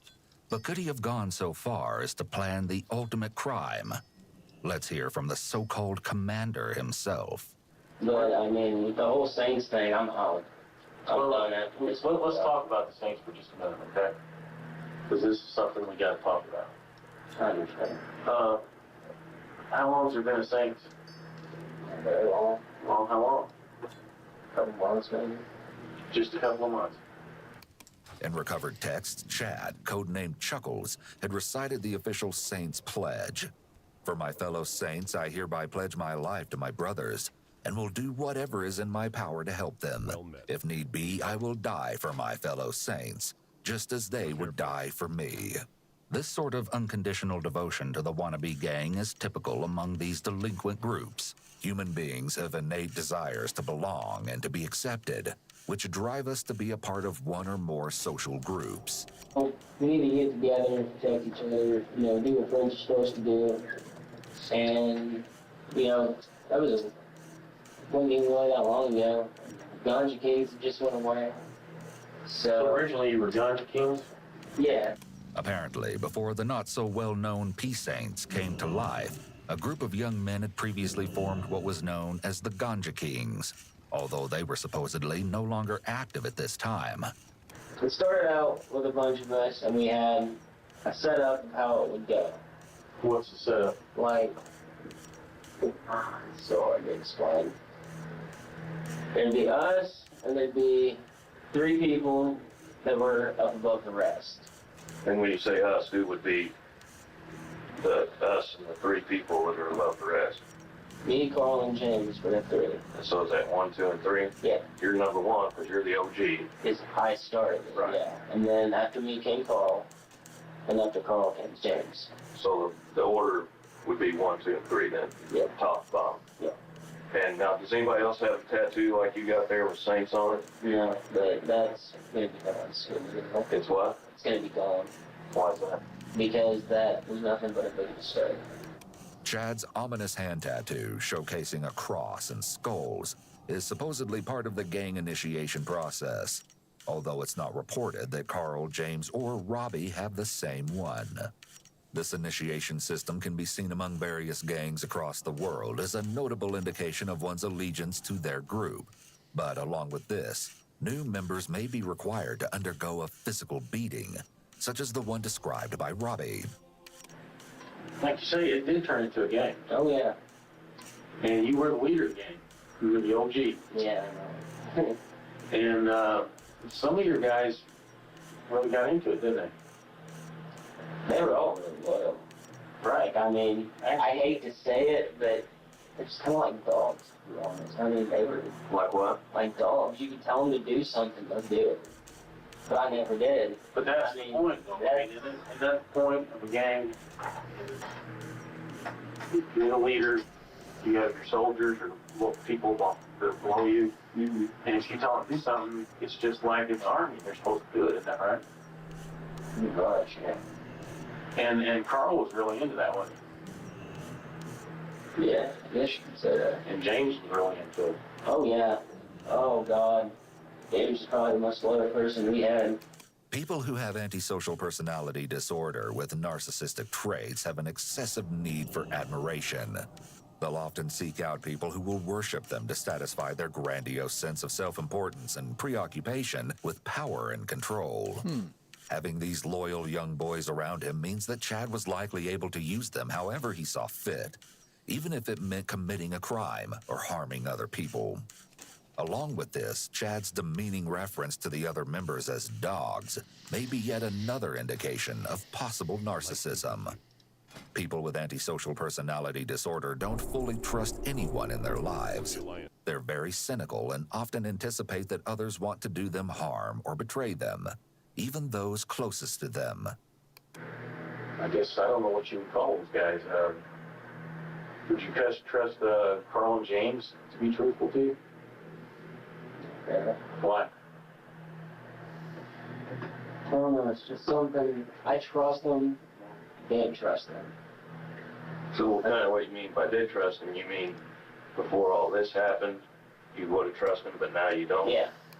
Because Chad states that he doesn't trust the others as much, this may present the detectives with an additional tool of manipulation they can use against Chad later on. For example, to foster doubt surrounding his trust in Dakota and their relationship. But so, since this deal with Sydney, what has changed where you're concerned that you don't trust him? Just the fact that he'd go out and do something and then try to throw me in the middle of it just because he up. It's not going to go away until the end. And you've had to be feeling pretty bad the last 2 or 3 weeks. You've had to have a load of stress on your shoulders with this whole situation. And do you realize that that's not going to go away until it all comes out? And it will come out, because a lot of it already has. Unbeknownst to Chad, the detectives are in possession of what the young man has been unable to provide, the truth. And as we come to learn, from more than one person, the unthinkable incident that took place on one fateful night is almost too graphic to tell. Before we get to that, though, let's hear from none other than the gang's second-in-command, Carl. So James and Robbie were both at your grandpa's house? Yeah. And what did you tell them, or what did they tell you they wanted to do? They didn't really say nothing. I'm just like, hey guys, you want to go do this? And when you said do this, what did you tell them you meant? Told them, want to go kill somebody? And did you already tell them who that somebody was? Yeah, right after I got off the phone with Chad. And what time do you think that was? Like I said, around 11 or 12. Well before Sydney's disappearance, the P-Town Saints were having a usual get-together when Chad allegedly gave Carl a .22 Ruger semi-automatic pistol. What they had in store was evil beyond measure. And participants in the sick and twisted ploy were not limited to just Chad and Carl, as you'll soon see. For now, we're introduced to James, third in command of the gang, and he is audibly shaken. It seems he's making no effort to hide anything. So, James, when you saw your mother, is that when you decided you wanted to go ahead and talk to the police? Yes. Okay. I can't do this with my mom. I love you. I love you, baby. Come on, we gotta do this. We need to do this. Okay, James. So you want to talk to us now, right? Yeah, is there any, I do, but... He's scared. You either want to talk to us, or you don't want to talk to us, okay? I'll talk. You know, what we want is 100% of the truth, okay? Well... No matter how difficult it is. That's why I've already tried to protect him once. I'm done. Okay. And when you say try to protect him, who are you talking about? Carl. Okay. You 100% sure when you he's say a Carl, he can't harm me? When you say Carl, who do you mean? Carl Dane. Did you hear his question? No. You 100% sure he's in jail and he can't harm me? Yeah. Yes, I'm he's in jail. He's in jail. And he can't hurt it. No, Okay. he's in isolation. It appears that James has finally grasped the severity of the situation, but only so when his freedom is on the line. It was Sunday, the 18th, I think, right? Yeah, Sunday the 18th. The whole day I've been drinking wine that I had left at home, and I got a little bit of tequila left, so I've been drinking all day. Who were you with? Me and Carl. That night Robbie came over. And whose house were you at? Carl's grandpa's. Out in the country? Yes. Okay. And Carl was driving. He asked me if I wanted to go somewhere. I said yes, and Robbie came too. And he told us on the way what he was doing. And he said if we ever talked, we were dead. Okay, then what did he say? He told you what you were going to do. What did he say? He told us that we were going over to take Sydney and go. He told us we were going to. And he Yeah, had man. the gun down his pants, a .22 pistol. Although James is emotional and sounds very distressed as he's describing the series of events that transpired that night, it's unknown if he was really forced to go with Carl to commit this crime, or if he's just saying this now because they've all been caught. By telling the truth, he may even believe that this will lessen his responsibility for what happened. He sounds very emotional, but it's important to remember that while his tears could be due to feelings of remorse, they could also be a result of him being afraid for himself and what is going to happen to him now. We went to the house, checked the doors, they were both locked. So who all went to the house? Me, all of us, me and Robbie. Okay. Robbie was the lookout, Carl said. Robbie and Carl lifted me up and made me unlock the doors and wake up Sid. So lifted you up to where? The patio. And where'd you go once you got on the patio? I unlocked the door, the front door. How'd you unlock the front door? The patio was unlocked. Well, so it was unlocked. Are you talking about a regular door or a sliding door? The sliding door was the patio. Yeah, so it was unlocked. Yes, and then I went downstairs and unlocked the downstairs basement door to Sydney's room. It's rather suspicious that the patio door to Sydney's room had already been unlocked. And given that this intrusion happened in the middle of the night, it might not be a coincidence. I grabbed her so Tracy didn't wake up, because if Tracy woke up, Carl was going to shoot her. I wanted to kill Tracy. How do you know that Carl was going to shoot Tracy? He told us before we walked in. He said, no, leave no witnesses. So you're in the house and you go down and let them in. Uh-huh. And what happens next? Carl points the gun at her and makes me wake her up. At first, she asked me what I was doing, and she knew who me and Carl were both, because she goes, James and Carl. She said our names. And she's trying to yell for Tracy. I didn't want Tracy to wake up, because if Tracy woke up and came downstairs, Carl was going to shoot her. So what happened to stop that from happening? I jumped on her so she'll be quiet and put my arm in her mouth, and then Robbie came over and helped me. Is she on the bed or where? Yes. She's on the couch thing. Okay. I asked her to be quiet. She started walking, and I taped her hands up, Carl told me to, and I started taking my mouth when she ripped it and started yelling, Mom. I had to stop her because I didn't want Tracy to die. It seems odd that James was apparently so concerned about Tracy, an adult he either didn't even know or barely knew, but didn't appear to show much concern for harming Sydney, who was a peer. The little regard he showed for Sydney's life makes it all the more likely that he felt the same toward her mom. As the grisly plan is underway, it seems that Carl is the ringleader in this twisted event. I was by the door. James went to put some tape around her mouth, and she took it off and stood up. And I guess thought it was a joke because she just stood up like normal and didn't act like anything was going on. And then Carl had the gun pointed at her, and that's when she kind of flipped out, and James grabbed her, and they wrestled to the ground and everything, and Carl walked over towards me and stood by me. She was kind of out wrestling him and everything, and Carl told me, help him. And I went over and I put her in a chokehold. Show him. Like, and she went unconscious. Carl said, get her outside. Me and James, I don't remember who had what end or whatever, but started bringing her outside. Right after we got out the door, she woke up again. And he said, put her in it again. James ended up putting her in a chokehold and kept it on her for quite a long time. What happens next? He put her in chokehold again and held it for several minutes. And he stopped, checked her pulse, and there wasn't one. James said, he'll get the car. Okay. Now this is the important part we're talking about. What happened while he was going to get the car? Carl sat there and smoked a cigarette. So she's unconscious now, right? Yeah. Or maybe even dead, right? So how did you guys get her to the car? Somebody took an arm or a leg and just lifted her up and drug her. Somebody? Yeah, one of us took one arm, another guy took another arm, somebody took the legs. So then why were pants down? Well, I wasn't, I was walking behind them while they were dragging, until we got to the creek, and that's how the pants got down. So you still say that the pants were pulled down because she was being drugged? Yeah. And so nobody touched her? You sure? Not that I know of.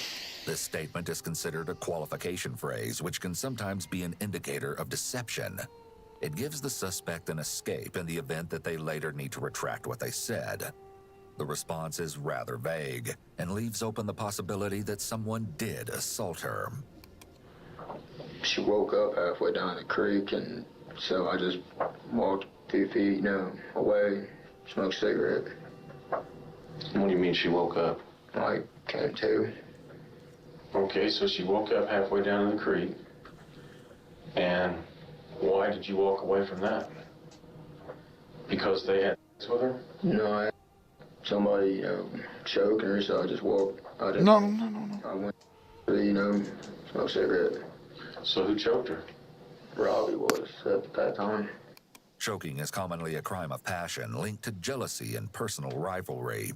But it's odd that Carl isn't the one to actually strangle Sydney, given the fact that the two had allegedly engaged in a short-term romance earlier that year. Supposedly, the relationship lasted for only a week, ending over another boy. In the past, Carl had allegedly vowed to take revenge upon all of the women that had scorned him, but no one would have thought he would take it this far. And did anybody shoot her out there? No. Okay, and when you choked her this time, did she stay choked? Never woke up again? No. And how do you know it was Robbie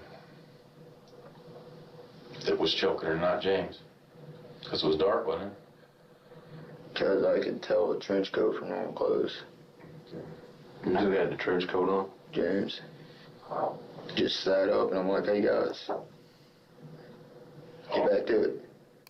This comment is especially indicative of Carl's total indifference to the fact that this is a human life, and not just any human life, but a girl he knew and even had a brief romance with.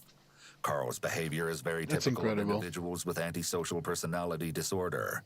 As he sits there with a slouched posture, practically motionless, it's very evident that he is completely void of any empathy or remorse. When law enforcement recovered Sydney's body on July 25, 2010, she was unrecognizable and needed to be identified. In a meeting with detectives, Sydney's mother was asked if her daughter wore a specific type of necklace with a dangling music charm. Tracy confirmed it was Sydney's, and with the heartbreaking revelation, Tracy came to the terrible realization that her daughter was dead. 10 o'clock that night, you called Chad the next day. Is that right? Yeah. And why did you call Chad? What did you tell him? Just to see what's up. No. Come on, Carl. You know, we're all... Did you tell him the mission's accomplished? Told him the job's done. Told him the job's done. And how did he know what job you had because of the phone call you made ahead of time? Told him I want to go kill somebody. And did you already tell him who that somebody was? Yeah. Right after I got off the phone with Chad. So when you called him before you went to Sydney's, you told him what you were going to do. And you wanted to make sure that he had got Dakota out of there? Yeah. Is that right, or yeah, that's right. Was that the plan? Yeah, just wanted to make sure Dakota was out the house. And he understood why Dakota was going to be out of the house. So you and him had talked about this, planning to do this. Yeah. To Sydney. Carl's voice has become... All right. We are going to stop. I got to take care of the dogs. All right, I'm going to be back later on today for more, for sure. I have stuff I want to take care at home, so I will be back later today. Thanks a lot for watching, and I will see you very soon.